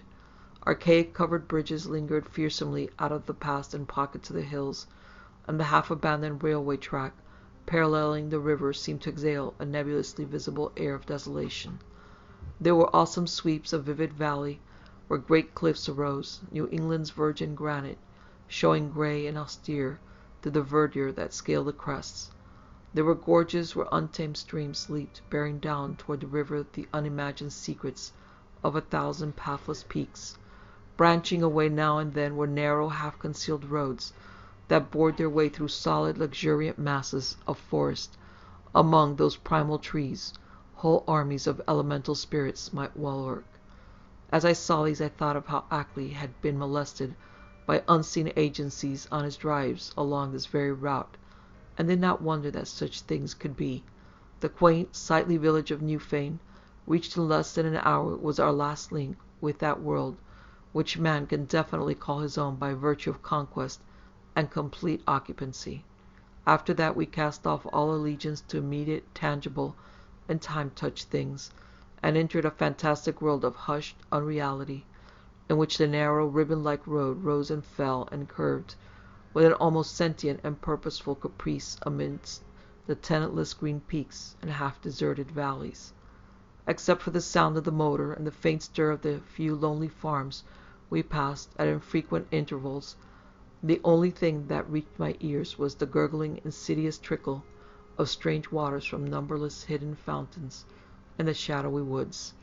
The nearness and intimacy of the dwarfed domed hills now became veritably breathtaking. Their steepness and abruptness were even greater than I had imagined from hearsay, and suggested nothing in common with the prosaic objective world we know.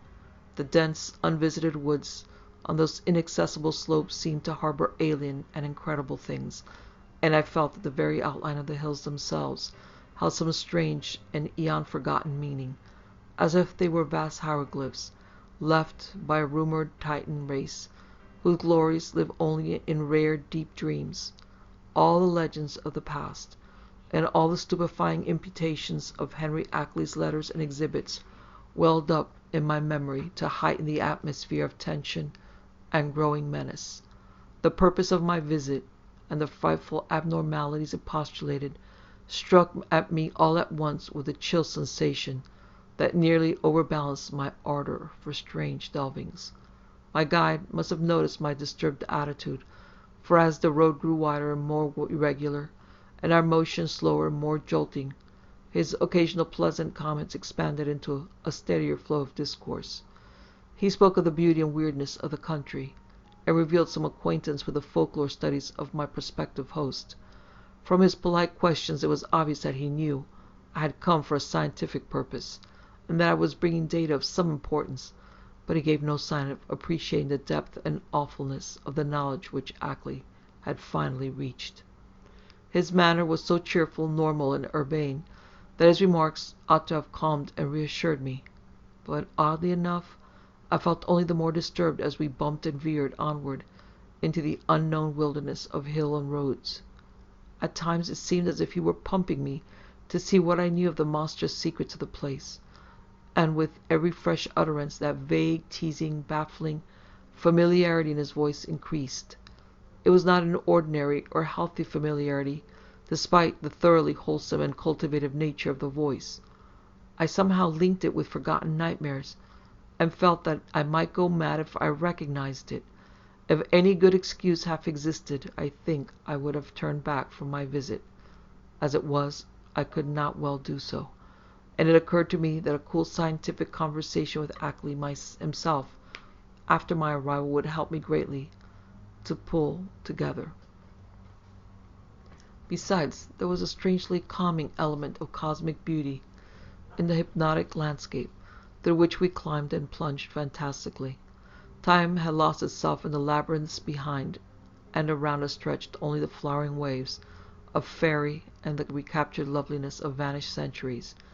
The hoary groves, the untainted pastures edged with gay autumnal blossoms, and at last intervals the small brown farmsteads, nestling amidst huge trees beneath vertical precipices of fragrant briar and meadow grass. Even the sunlight assumed a supernatural glamour, as if some special atmosphere or exhalation mantled the whole region. I had seen nothing like it before save in the magic vistas that sometimes formed the backgrounds of Italian primitives. Sodoma and Leonardo conceived such expanses, but only in the distance, and through the vaultings of Renaissance arcades. We were now bearing bodily through the midst of the picture, and I seemed to find in its necromancy a thing I had innately known or inherited, and for which I had always been vainly searching. Suddenly, after rounding an obtuse angle at the top of a sharp ascent, the car came to a standstill. On my left, across a well-kept lawn which stretched the road and flaunted a border of whitewashed stones, rose a white 2.5-story house of unusual size and elegance for the region, with the congeries of contiguous or arcade-linked barns, sheds, and windmill behind and to the right. I recognized it at once from the snapshot I had received, and was not surprised to see the name of Henry Ackley on the galvanized iron mailbox near the road. For some distance back of the house a level stretch of marshy and sparsely wooded land extended, beyond which soared a steep, thickly forested hillside ending in a jagged, leafy crest. This latter, I knew, was the summit of Dark Mountain, halfway up which we must have climbed already. Alighting from the car and taking my valise, Noyes asked me to wait while he went in and notified Ackley of my advent. He himself, he added, had important business elsewhere, and could not stop for more than a moment. As he briskly walked up the path to the house, I climbed out of the car myself, wishing to stretch my legs a little before settling down to a sedentary conversation. My feeling of nervousness and tension had risen to a maximum again now that I was on the actual scene of the morbid beleaguering described so hauntingly in Ackley's letters, and I honestly dreaded the coming discussion which were to link me with such alien and forbidden worlds. Close contact with the utterly bizarre is often more terrifying than inspiring, and it did not cheer me to think that this very bit of dusty road was the place where those monstrous tracks and that fetid green ichor had been found after moonless nights of fear and death. Idly I noticed that none of Ackley's dogs seemed to be about. Had he sold them all as soon as the outer ones made peace with him? Try as I might, I could not have the same confidence in the depth and sincerity of that peace which appeared in Ackley's final and queerly different letter. After all, he was a man of much simplicity and with little worldly experience. Was there not perhaps some deeper and sinister undercurrent beneath the surface of the new alliance? Led by my thoughts, my eyes turned downward to the powdery road surface which had held such hideous testimonies. The last few days had been dry, and tracks of all sorts cluttered the rutted, irregular highway, despite the unfrequented nature of the district. With a vague curiosity, I began to trace the outline of some of the heterogeneous impressions, trying meanwhile to curb the flights of macabre fancy which the place in its memory suggested. There was something menacing and uncomfortable in the funeral stillness, in the muffled subtle trickle of distant brooks, and in the crowding green peaks and black-wooded precipices that choked the narrow horizon. And then an image shot into my consciousness which made those vague menaces and flights of fancy seem mild and insignificant indeed. I have said that I was scanning the miscellaneous prints in the road with a kind of idle curiosity, but all at once that curiosity was shockingly snuffed out by a sudden and paralyzing gust of active terror. For though the dust tracks were in general confused and overlapping, and unlikely to arrest any casual gaze, my restless vision had caught certain details near the spot where the path to the house joined the highway, and had recognized beyond doubt or hope the frightful significance of those details. It was not for nothing, alas, that I had pored for hours over the Kodak views of the outer one's claw prints which Ackley had sent. Too well did I know the marks of those loathsome nippers, and that hint of ambiguous direction which stamped the horrors as no creatures of this planet. No chance had been left for merciful mistake. Here indeed an objective form before my own eyes, and surely made not many hours ago, were at least 3 marks, which stood out blasphemously among the surprising plethora of blurred footprints leading to and from the Ackley farmhouse. They were the hellish tracks of the living fungi from Ugoth. I pulled myself together in time to stifle a scream. After all, what more was there than I might have expected, assuming that I had really believed Ackley's letters? He had spoken of making peace with the things. Why then was it strange that some of them had visited his house? But the terror was stronger than the reassurance. Could any man be expected to look unmoved for the first time upon the claw marks of animate beings from outer depths of space? Just then I saw a noise emerging from the door and approach with a brisk step. I must, I reflected, keep command of myself, for the chances were that this genial friend knew nothing of Ackley's profoundest and most stupendous probings into the forbidden. Ackley, Noise hastened to inform me, was glad and ready to see me, although his sudden attack of asthma would prevent him from being a very competent host for a day or 2. These spells hit him hard when they came, and were always accompanied by a debilitating fever and general weakness. He never was good for much while they lasted. Had to talk in a whisper and was very clumsy and feeble in getting about. His feet and ankles swelled too, so that he had to bandage them like a gouty old beef-eater. Today he was in a rather bad shape, so that I would have to attend very largely to my own needs, but he was none the less eager for conversation. I would find him in the study at the left of the front hall, the room where the blinds were shut. He had to keep the sunlight out when he was ill, for his eyes were very sensitive. As Noise bade me adieu and rode off northward in his car, I began to walk slowly toward the house. The door had been left ajar for me, but before approaching it and entering, I cast a searching glance around the whole place, trying to decide what had struck me as so intangibly queer about it. The barns and sheds looked trimly prosaic enough, and I noticed Ackley's battered fort in its capacious, unguarded shelter. Then the secret of the queerness reached me. It was a total silence. Ordinarily a farm is at least moderately murmurous from its various kinds of livestock, but here all signs of life were missing. What of the hens and the hogs? The cows, of which Ackley had said he possessed several, might conceivably be out to pasture, and the dogs might possibly have been sold, but the absence of any trace of cackling or grunting was truly singular. I did not pause long enough on the path, but resolutely entered the open house door and closed it behind me. It had cost me a distinct psychological effort to do so, and now that I was shut inside, I had a momentary longing for precipitate retreat. Not that the place was in the least sinister in visual suggestion. On the contrary, I thought the grateful late colonial hallway very tastefully and wholesome, and admired the evident breeding of the man who had furnished it. What made me wish to flee was something very attenuated and indefinable.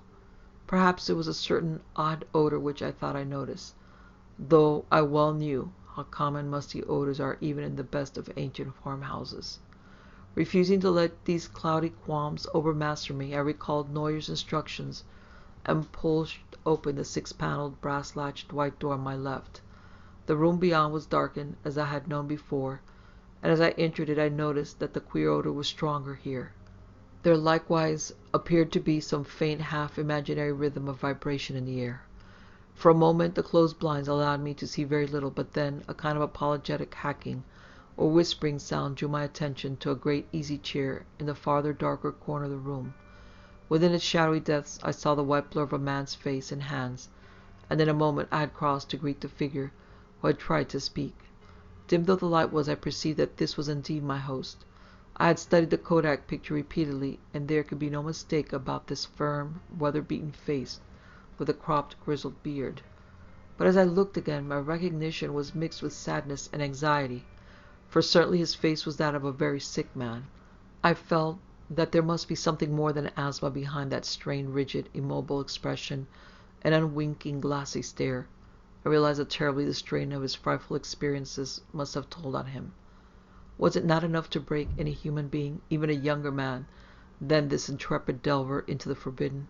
The strange and sudden relief, I feared, had come too late to save him from something like a general breakdown. There was a touch of the pitiful in the limp, lifeless way his lean hands rested in his lap. He had on a loose dressing gown, and was swathed around the head and high around the neck with a vivid yellow scarf or hood.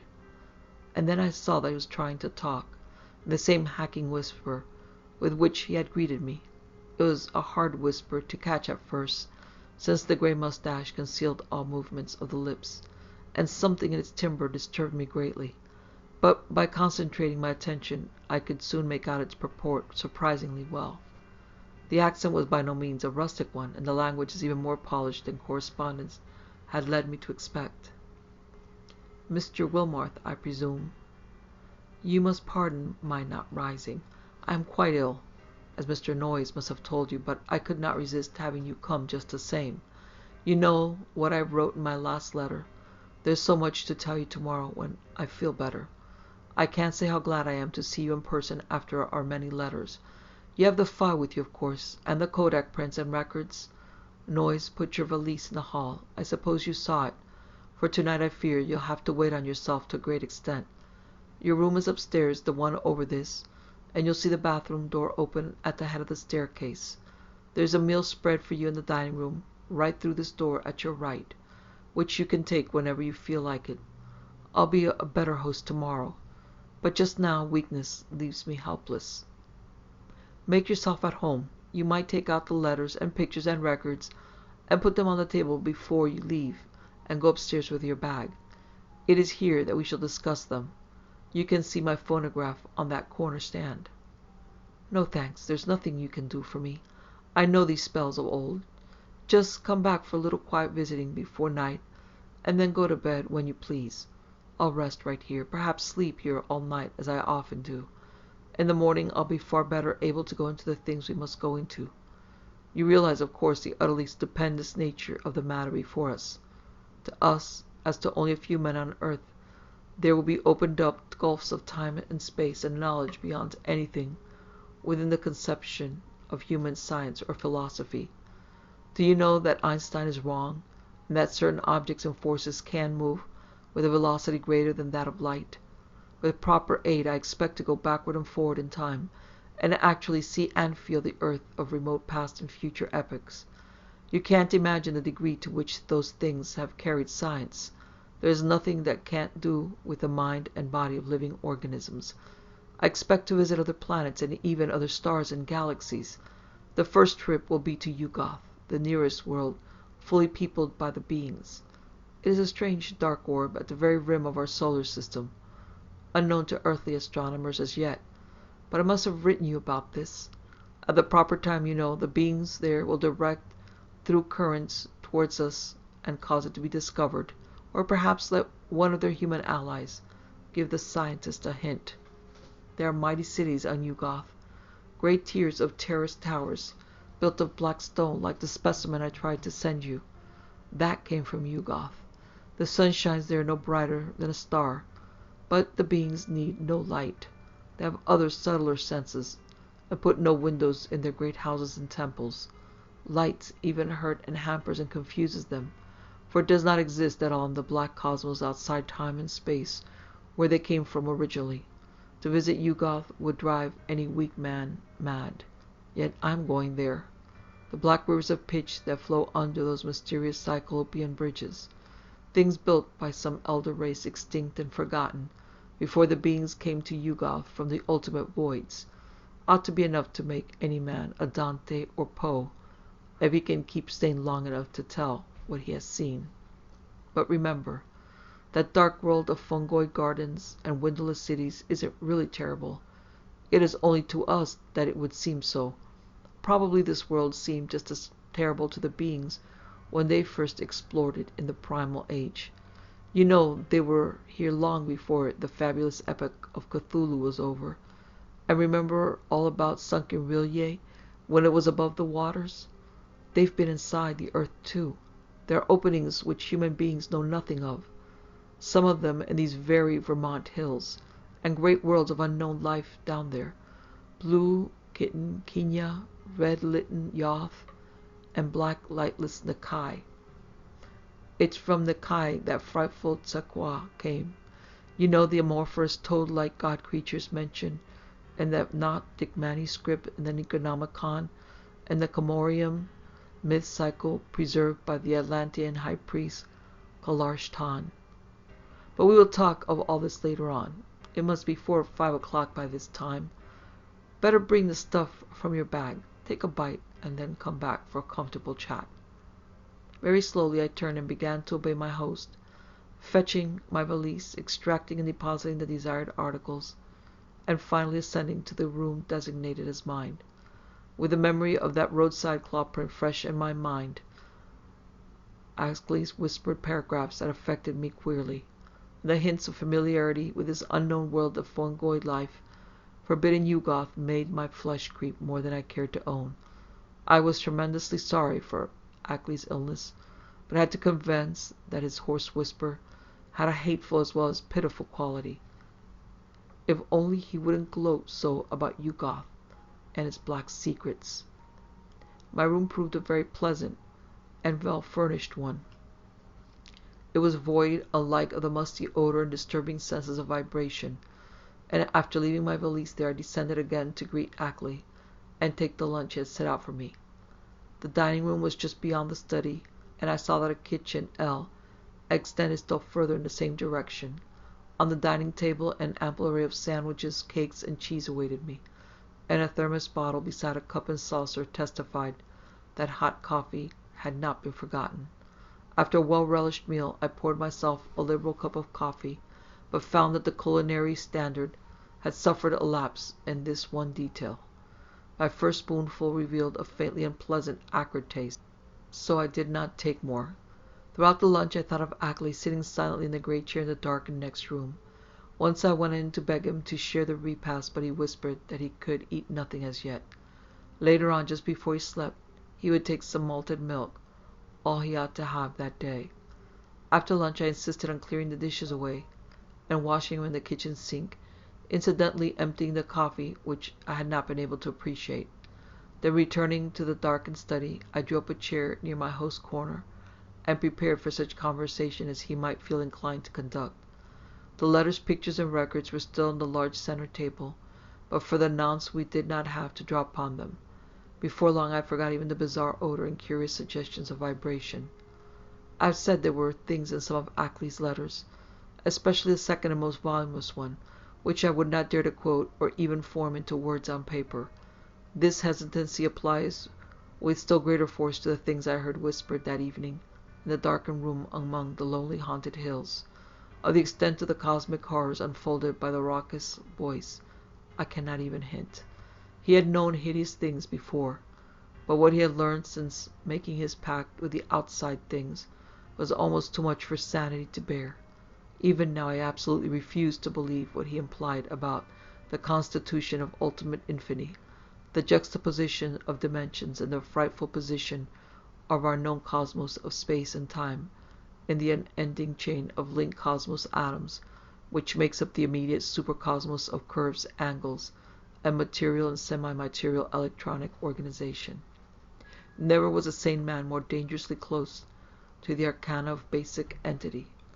Never was an organic brain nearer to utter annihilation in the chaos that transcends form and force and symmetry. I learned whence Cthulhu first came, and why half the great temporary stars of history had flared forth. I guessed from hints which made even my informant pause timidly, the secret behind the melanganic clouds and globular nebulae in the black truth veiled by the immemorial allegory of Tau. The nature of the doles was plainly revealed, and I was told the essence, though not the source of the hounds of Tyndalos. The legend of Yig, father of serpents, remained figurative no longer, and I started with loathing when told of the monstrous nucleus chaos beyond angled space, which the Necronomicon had mercifully cloaked under the name of Azathoth. It was shocking to have the foulest nightmares of secret myth cleared up in concrete terms, whose stark, morbid fatefulness exceeded the boldest hints of ancient and medieval mystics. Inevitably, I was led to believe that the first whispers of these accursed tales must have had discourse with Ackley's outer ones, and perhaps have visited outer cosmic realms as Ackley now proposed visiting them. I was told of the black stone and what it implied, and was glad that it had not reached me. My guesses about those hieroglyphics had been all too correct, and yet Ackley now seemed to reconcile to the whole fiendish system. He had stumbled upon, reconciled, and eager to probe further into the monstrous abyss. I wondered what beings he had talked about with since his last letter to me, and whether many of them had been as human as that first emissary he had mentioned. The tension in my head grew insufferable, and I built up all sorts of wild theories about that queer, persistent odor and those insidious hints of vibration in the darkened room. Night was falling now, and as I recalled what Ackley had written about those earlier nights, I shuddered to think there would be no moon. Nor did I like the way the farmhouse nestled in the lee of that colossal forested slope leading up to dark mountain's unvisited crest. With Ackley's permission, I lighted a small oil lamp, turned it low, and set it on a distant bookcase beside the ghostly bust of Milton. But afterward I was sorry I had done so, for it made my host's strained, immobile face and listless hands look damnably abnormal and corpse-like. He seemed half incapable of motion, though I saw him nod stiffly once in a while. After what he had told, I could scarcely imagine what profounder secrets he was saving for the morrow, but at last it developed that his trip to Yugoth and beyond, and my own possible participation in it, was to be the next day's topic. He must have been amused by the start of horror I gave at hearing a cosmic voyage on my part proposed, for his head wobbled violently when I showed my fear. Subsequently he spoke very gently of how human beings might accomplish, and several times had accomplished, the seemingly impossible flight across the interstellar void. It seemed that complete human bodies did not indeed make the trip, but that the prodigious surgical, biological, chemical, and mechanical skill of the outer ones have found a way to convey human brains without their concomitant physical structure. There was a harmless way to extract a brain, and a way to keep the organic residue alive during its absence. The bare, compact cerebral matter was then immersed in an occasionally replenished fluid.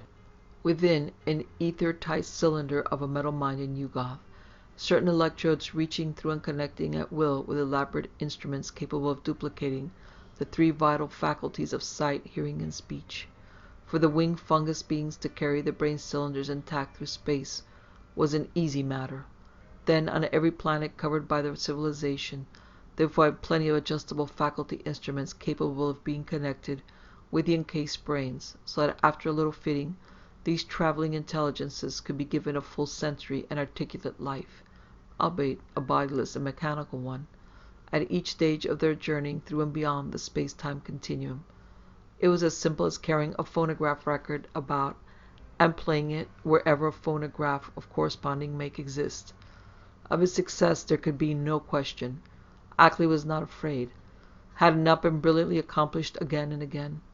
For the first time one of the inert, wasted hands raised itself and pointed stiffly to a high shelf on the farther side of the room. There in a neat row stood more than a dozen cylinders of a metal I had never seen before. Cylinders about a foot high and somewhat less in diameter, with three curious sockets set in a triangle over the front convex surface of each. One of them was linked at two of the sockets to a pair of singular-looking machines that stood in the background. Of their purport I did not need to be told, and I shivered as with ague. Then I saw the hand point to a much nearer corner, where some intricate instruments were attached to cords and plugs. Several of them, much like the two devices on the shelf behind the cylinders, were huddled together. "There are 4 kinds of instruments here, Wilmarth," whispered a voice. 4 kinds, 3 faculties each, makes 12 pieces in all. You see there are 4 different sorts of beings represented in those cylinders up there. 3 humans, 6 fungoid beings, who can't navigate space corporeally, 2 beings from Neptune, God, if you could see the body this type has on its own planet, and the rest entities from the central caverns of an especially interesting dark star beyond the galaxy. In the principal outpost inside Round Hill, You'll now and then find more cylinders and machines. Cylinders of extra-cosmic brains with different senses from any we know, allies and explorers from the uttermost outside, and special machines for giving them impressions and expression in the several ways suited at once to them and to the comprehensions of different types of listeners. Round Hill, like most of the being's main outposts all through the various universes, is a very cosmopolitan place. Of course, only the more common types have been lent to me for experiment. Here, take the 3 machines I point to and set them on the table. The tall one with the 2 glasses lenses in front, then the box with the vacuum tubes and sounding board, and now the one with the metal disc on top. Now for the cylinder with the label B67 pasted on it. Just stand in that Windsor chair to reach the shelf. Heavy? Never mind. Be sure of the number B67. Don't bother that fresh shiny cylinder, joined to the 2 testing instruments, the one with my name on it. Set B67 on the table near where you've put the machines, and see that the dial switch on all 3 machines is jammed over to the extreme left. Now connect the cord of the lens machine with the upper socket on the cylinder there. Join the tube machine to the lower left-hand socket and the disc apparatus to the outer socket. Now move all the dial switches on the machines over to the extreme right. First the lens one, then the disc one, and then the tube one. That's right. I might as well tell you that this is a human being, just like any of us. I'll give you a taste of some of the others tomorrow. To this day, I do not know why I obeyed those whispers so slavishly, or whether I thought Ackley was mad or sane. After what had gone before, I ought to have been prepared for anything. But this mechanical mummery seemed so like the typical vagaries of crazed inventors and scientists that it struck a chord of doubt which even the preceding discourse had not excited. What the whisper implied was beyond all human belief, yet were not the other things still further beyond and less preposterous, only because of their remoteness from tangible concrete proof? As my mind reeled amidst this chaos, I became conscious of a mixed grating and whirring from all 3 of the machines lately linked to the cylinder, a grating and whirring which soon subsided into a virtual noiselessness. What was about to happen? Was I to hear a voice? And if so, what proof would I have that it was not some cleverly concocted radio device talked into by a concealed but closely watched speaker? Even now, I am unwilling to swear just what I heard, or just what phenomenon really took place before me, but something certainly seemed to take place. To be brief and plain, the machine with the tubes and sound box began to speak, and with a pointed intelligence which left no doubt that the speaker was actually present and observing us. The voice was loud, metallic, lifeless, and plainly mechanical in every detail of its production. It was incapable of inflection or expressiveness, but scraped and rattled on with a deadly precision and deliberation. "Mr. Wilmarth," it said, "I hope I do not startle you. I am a human being like yourself, though my body is now resting safely under proper vitalizing treatment inside Round Hill, about 1.5 miles east of here. I myself am here with you. My brain is in that cylinder, and I see, hear, and speak through these electronic vibrators. In a week I am going to cross the void as I have been many times before, and I expect to have the pleasure of Mr. Ackley's company. I wish I might have yours as well, for I know you by sight and reputation, and have kept close track of your correspondence with our friend. I am, of course, one of the men who have become allied with the outside beings visiting our planet. I met them first in the Himalayas, and have helped them in various ways. In return, they have given me experiences such as few men ever had.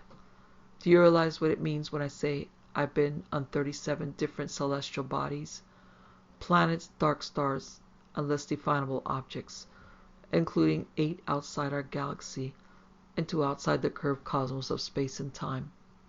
All this has not harmed me in the least. My brain has been removed from my body by fissions so adroit that it would be crude to call the operation surgery. The visiting beings have methods which make these extractions easy and almost normal, and one's body never ages when the brain is out of it. The brain, I may add, is virtually immortal, with its mechanical faculties and a limited nourishment supplied by occasional changes of the preserving fluid. Altogether, I hope most heartily that you will decide to come with Mr. Ackley and me. The visitors are eager to know men of knowledge like yourself, and to show them the great abysses that most of us have had to dream about in fanciful ignorance. It may seem strange at first to meet them, but I know you will be above minding that. I think Mr. Noyes will go along too, the man who doubtless brought you up here in his car. He has been one of us for years. I suppose you recognize his voice as one of those on the record Mr. Ackley sent you." At my violent start the speaker paused a moment before concluding. "So, Mr. Wilmarth, I will leave the matter to you, merely adding that a man with your love of strangeness and folklore ought never to miss such a chance as this. There is nothing to fear, all transitions are painless, and there is much to enjoy in a wholly mechanized state of sensation. When the electrodes are disconnected, one merely drops off into sleep of especially vivid and fantastic dreams. And now, if you don't mind, we might adjourn our session till tomorrow. Good night. Just turn all the switches back to the left. Never mind the exact order, though you might let the lens machine be last. Good night, Mr. Ackley. Treat our guests well. Ready now with those switches?" That was all. I obeyed mechanically and shut off all 3 switches, though dazed with doubt of everything that had occurred. My head was still reeling as I heard Ackley's whispering voice tell me that I might leave all the apparatus on the table just as it was. He did not essay any comment on what had happened, and indeed no comment could have conveyed much to my burdened faculties. I heard him telling me I could take the lamp to use in my room, and deduced that he wished to rest alone in the dark. It was surely time he rested, for his discourse of the afternoon and evening had been such to exhaust even a vigorous man. Still dazed, I bade my host good night and went upstairs with a lamp, although I had an excellent pocket flashlight with me. I was glad to be out of that downstairs study with the queer odor and vague suggestions of vibration, yet could not, of course, escape a hideous sense of dread and peril and cosmic abnormality as I thought of the place I was in and the forces I was meeting. The wild, lonely region, the black, mysteriously forested slope towering so close behind the house, the footprint in the road, the sick, motionless whisper in the dark, the hellish cylinders and machines, and above all the invitations to strange surgery and stranger voyagings. These things, all so new and in such sudden succession, rushed in on me with a cumulative force which sapped my will and almost undermined my physical strength. To discover that my guide Noyes was the human celebrant in that monstrous bygone Sabbath ritual on the phonograph record was a particular shock, though I had previously sensed a dim, repellent familiarity in his voice. Another special shock came from my own attitude toward my host whenever I paused to analyze it. For much as I had instinctively liked Ackley, as revealed in his correspondence, I now found that he filled me with a distinct repulsion. His illness ought to have excited my pity, but instead it gave me a kind of shudder. He was so rigid and inert and corpse-like, and that incessant whispering was so hateful and unhuman. It occurred to me that this whispering was different from anything else of the kind I had ever heard, that despite the curious motionlessness of the speaker's mustache-screening lips, it had a latent strength and carrying power remarkable for the wheezings of an asthmatic. I had been able to understand the speaker when wholly across the room, and once or twice it had seemed to me that the faint but penetrant sounds represented not so much weakness as deliberate repression. For what reason, I could not guess. From the first I had felt a disturbing quality in their timbre. Now, when I tried to weigh the matter, I thought I could trace this impression to a kind of subconscious familiarity, like that which had made Noyes' voice so hazily ominous. But when or where I had encountered the thing it hinted at was more than I could tell. One thing was certain. I would not spend another night here. My scientific zeal had vanished amidst fear and loathing, and I felt nothing now but a wish to escape from this set of morbidity and unnatural revelation. I knew enough now. It must indeed be true that strange cosmic linkages do exist, but such things are surely not meant for normal human beings to meddle with. Blasphemous influences seemed to surround me and press chokingly upon my senses. Sleep, I decided, would be out of the question, so I merely extinguished the lamp and threw myself on the bed fully dressed. No doubt it was absurd, but I kept ready for some unknown emergency, gripping in my right hand the revolver I had brought along, and holding the pocket flashlight in my left. Not a sound came from below, and I could imagine how my host was sitting there with cadaver stiffness in the dark. Somewhere I heard a clock ticking, and was vaguely grateful for the normality of the sound. It reminded me, though, of another thing about the region which disturbed me: the total absence of animal life. There were certainly no farm beasts about, and now I realized that even the accustomed night noises of wild living things were absent, except for the sinister trickle of distant unseen waters.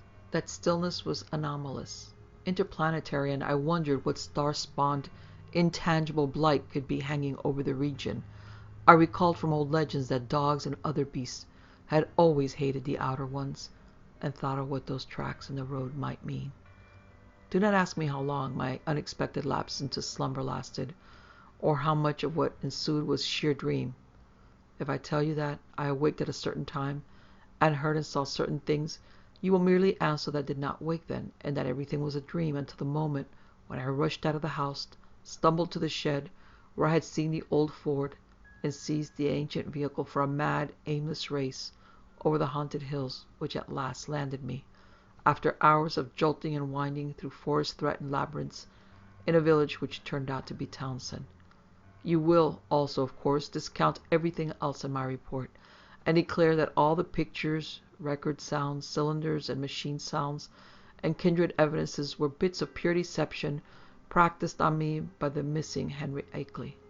You will even hint that he conspired with other eccentrics to carry out a silly and elaborate hoax, that he had the express shipment removed at Keene, and that he had Noyes make that terrifying wax record. It is odd, though, that Noyes has not ever yet been identified, that he was unknown at any of the villages near Akeley's place, though he must have been frequently in the region. I wish I had stopped to memorize the license number of his car, or perhaps it is better, after all, that I did not. For I, despite all you can say, and despite all I sometimes try to say to myself, know that loathsome outside influences must be lurking there in the half-unknown hills, and that those influences have spies and emissaries in the world of men.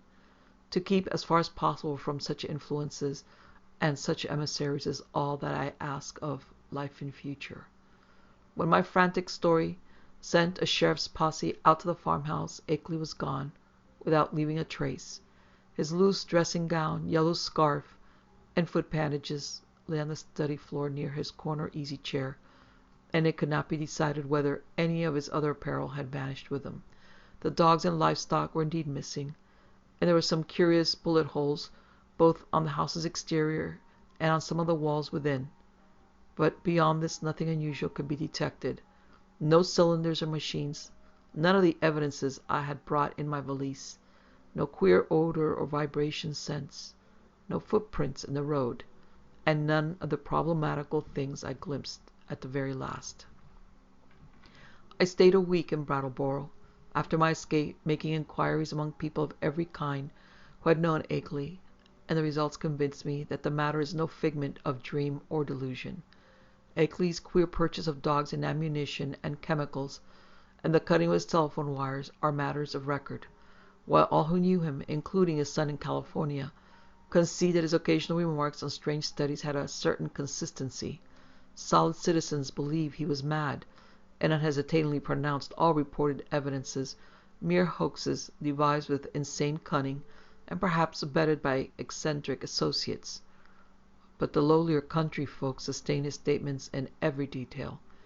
He had showed some of these rustics his photographs and black stone, and he had played the hideous record for them, and they had all said the footprints and buzzing voice were like those described in ancestral legends.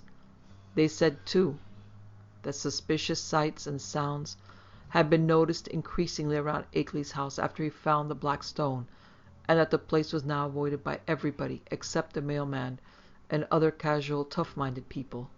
Dark Mountain and Round Hill were both notoriously haunted spots, and I could find no one who had ever closely explored either. Occasional disappearances of natives throughout the district's history were well attested, and these now included the semi-vagabond Walter Brown, whom Akeley's letters had mentioned. I even came upon one farmer who thought he had personally glimpsed one of the queer bodies at flood time in the swollen West River, but his tale was too confused to be really valuable. When I left Brattleboro, I resolved never to go back to Vermont, and I feel quite certain I shall keep my resolution. Those wild hills are surely the outpost of a frightful cosmic race, as I doubt all the less since reading that a new ninth planet has been glimpsed beyond Neptune, just as those influences had said it would be glimpsed. Astronomers, with a hideous appropriateness they little suspect, have named the thing Pluto.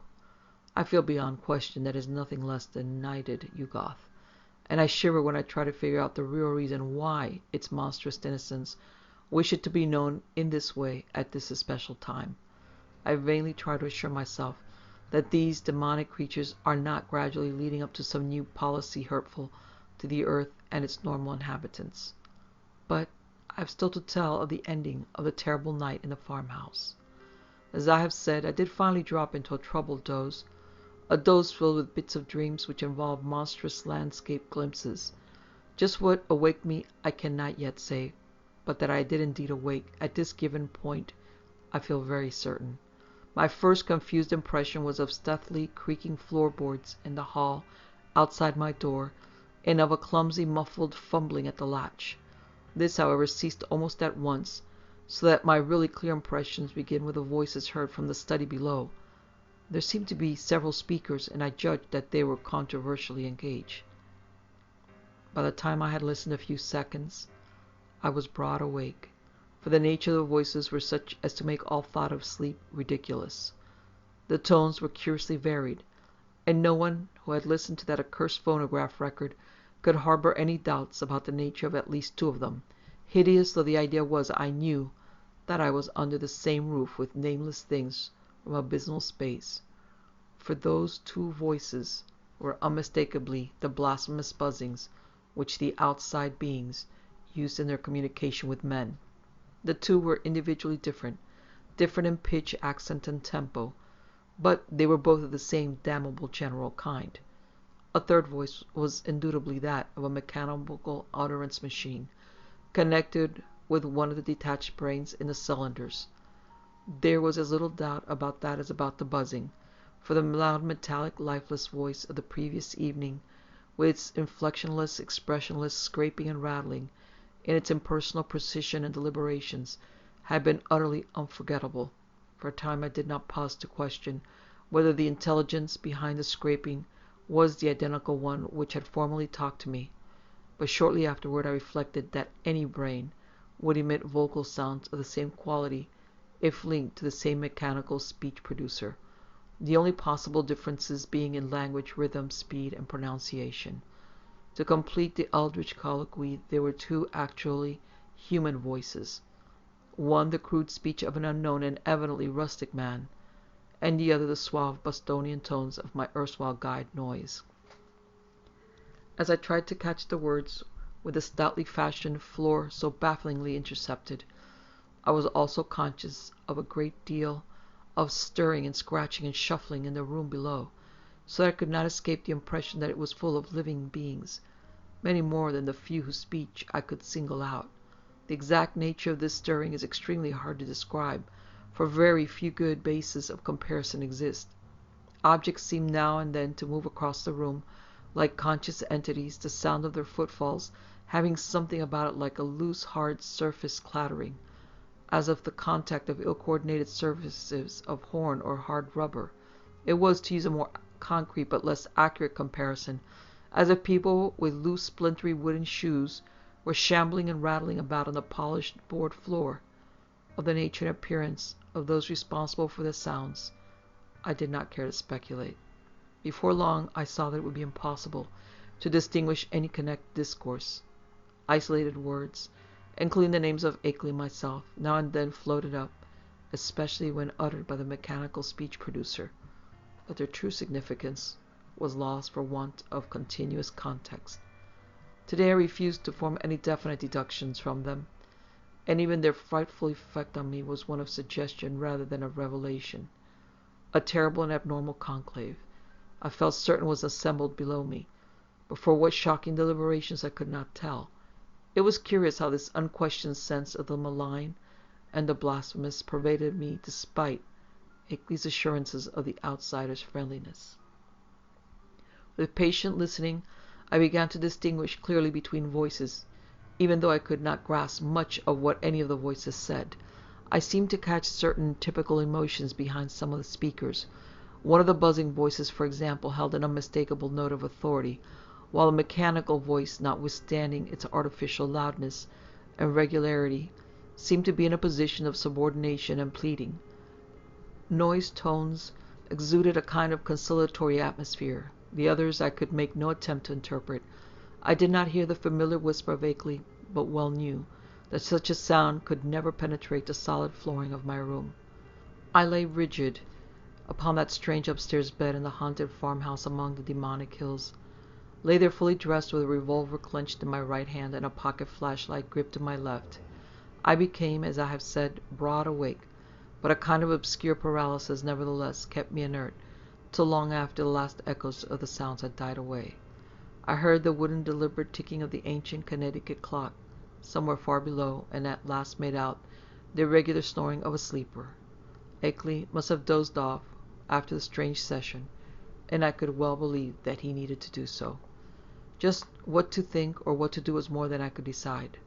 After all, what had I heard beyond things which previous information might have led me to expect? Had I not known that the nameless outsiders were now freely admitted to the farmhouse, no doubt Akeley had been surprised by an unexpected visit from them. Yet something in that fragmentary discourse had chilled me immeasurably, raised the most grotesque and horrible doubts, and made me wish fervently that I might wake up and prove everything a dream. I think my subconscious mind must have caught something which my consciousness has not yet recognized. But what of Akeley? Was he not my friend, and would he not have protested if any harm were meant to me? The peaceful snoring below seemed to cast ridicule on all my sudden intensified fears. Was it possible that Akeley had been imposed upon and used as a lure to draw me into the hills with the letters and pictures and phonograph record? Did those beings mean to engulf us both in a common destruction because we had come to know too much? Again I thought the abruptness and unnaturalness of that change in the situation, which must have occurred between Akeley's penultimate and final letters. Something, my instinct told me, was terribly wrong. All was not as it seemed. The acid coffee, which I refused, had there not been an attempt by some hidden unknown entity to drug it?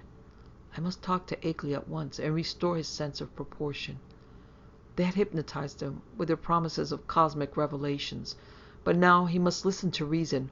We must get out of this before it would be too late.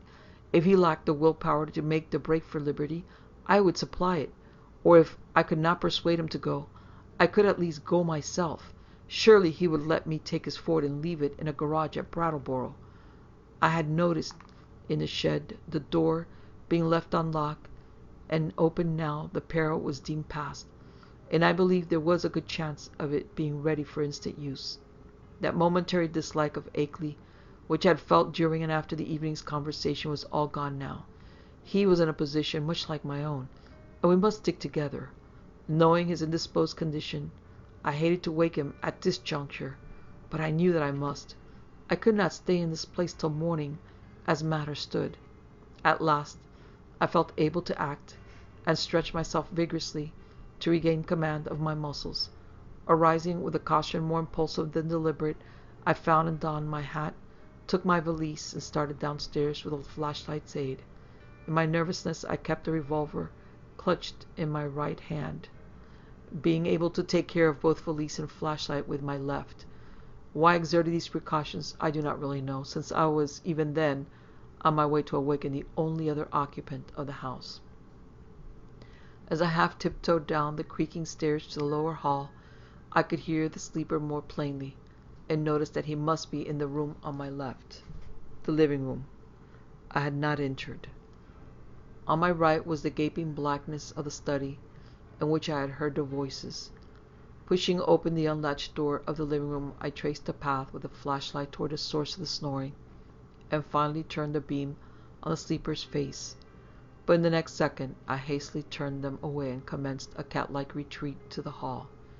My caution this time springing from reason as well as from instinct, for the sleeper on the couch was not Akeley at all, but my guide, Noise. Just what the real situation was, I could not guess, but common sense told me that the safest thing was to find out as much as possible before arousing anybody. Regaining the hall, I silently closed and latched the living room door after me, thereby lessening the chances of awakening Noise. I now cautiously entered the dark study, where I expected to find Akeley, whether asleep or awake, in the great corner chair which was evidently his favorite resting place. As I advanced, the beams of my flashlight caught the great center table, revealing one of the hellish cylinders with sight and hearing machines attached, and with a speech machine standing close by, ready to be connected at any moment. This, I reflected, must be the encased brain I had heard talking during the frightful conference, and for a second I had a perverse impulse to attach the speech machine and see what it would say. It must, I thought, be conscious of my presence even now, since the sight and hearing attachments could not fail to disclose the rays of my flashlight and the faint creaking of the floor beneath my feet. But in the end, I did not dare meddle with the thing. I idly saw that it was the fresh, shiny cylinder with Akeley's name on it, which I had noticed on the shelf earlier in the evening, and which my host had told me not to bother. Looking back at that moment, I can only regret my timidity, and wish that I had boldly caused the apparatus to speak. God knows what mysteries and horrible doubts and questions of identity it might have cleared up. But then, it may be merciful that I let it alone. From the table I turned my flashlight to the corner where I thought Akeley was, but found to my perplexity that the great easy-chair was empty of any human occupant, asleep or awake. From the seat to the floor there trailed voluminously the familiar old dressing gown, and near it on the floor lay the yellow scarf and the huge foot bandages I had thought so odd. As I hesitated, striving to conjecture where Akeley might be, and why he had so suddenly discarded his necessary sick-room garments, I observed that the queer odor and sense of vibration were no longer in the room. What had been their cause? Curiously, it occurred to me that I had noticed them only in Akeley's vicinity. They had been strongest where he sat, and wholly absent except in the room with him, or just outside the doors of that room. I paused, letting the flashlight wander about the dark study, and racking my brain for explanations of the turn affairs had taken. Would to heaven I had quietly left the place before allowing the light to rest again on the vacant chair. As it turned out, I did not leave quietly, but with a muffled shriek, which must have disturbed, though it did not quite awake, the sleeping sentinel across the hall. That shriek and Noise' still unbroken snore are the last sounds I ever heard in that morbidity-choked farmhouse beneath the black-wooded crest of a haunted mountain, that focus of transcosmic horror amidst the lonely green hills and cursed muttering brooks of a spectral rustic land. It is a wonder that I did not drop flashlight, valise, and revolver in my wild scramble, but somehow I failed to lose any of these. I actually managed to get out of that room and that house without making any further noise, to drag myself and my belongings safely into the old Ford to the shed, and to set that archaic vehicle in motion toward some unknown point of safety in the black moonless night. The ride that followed was a piece of delirium out of Poe or Rimbaud or the drawings of Doré, but finally I reached Townsend. That is all. If my sanity is still unshaken, I am lucky. Sometimes I fear what the years will bring, especially since the new planet Pluto has been so curiously discovered. As I've implied, I let my flashlight return to the vacant easy-chair after its circuit of the room, then noticing for the first time the presence of certain objects in the seat, made inconspicuous by the adjacent loose folds of the empty dressing gown. These are the objects, 3 in number, which the investigators did not find when they came later on. As I said at the outset, there was nothing of actual visual horror about them. The trouble was in what they led one to infer, even how I have my moments of half-doubt moments in which I half accept the skepticism of those who attribute my whole experience to dreams and nerves and illusion. The three things were damnably clever constructions of their kind, and were furnished with ingenious metallic clamps to attach them to organic developments of which I dare not form any conjecture. I hope, devoutly hope, that they were the waxen products of a master artist, despite what my inmost fears tell me. Great God, that whisper in darkness with its morbid odor and vibrations, sorcerer, emissary, changeling, outsider, that hideous repressed buzzing, and all the time, in that fresh, shiny cylinder on the shelf. Poor devil. Prodigious surgical, biological, chemical, and mechanical skill.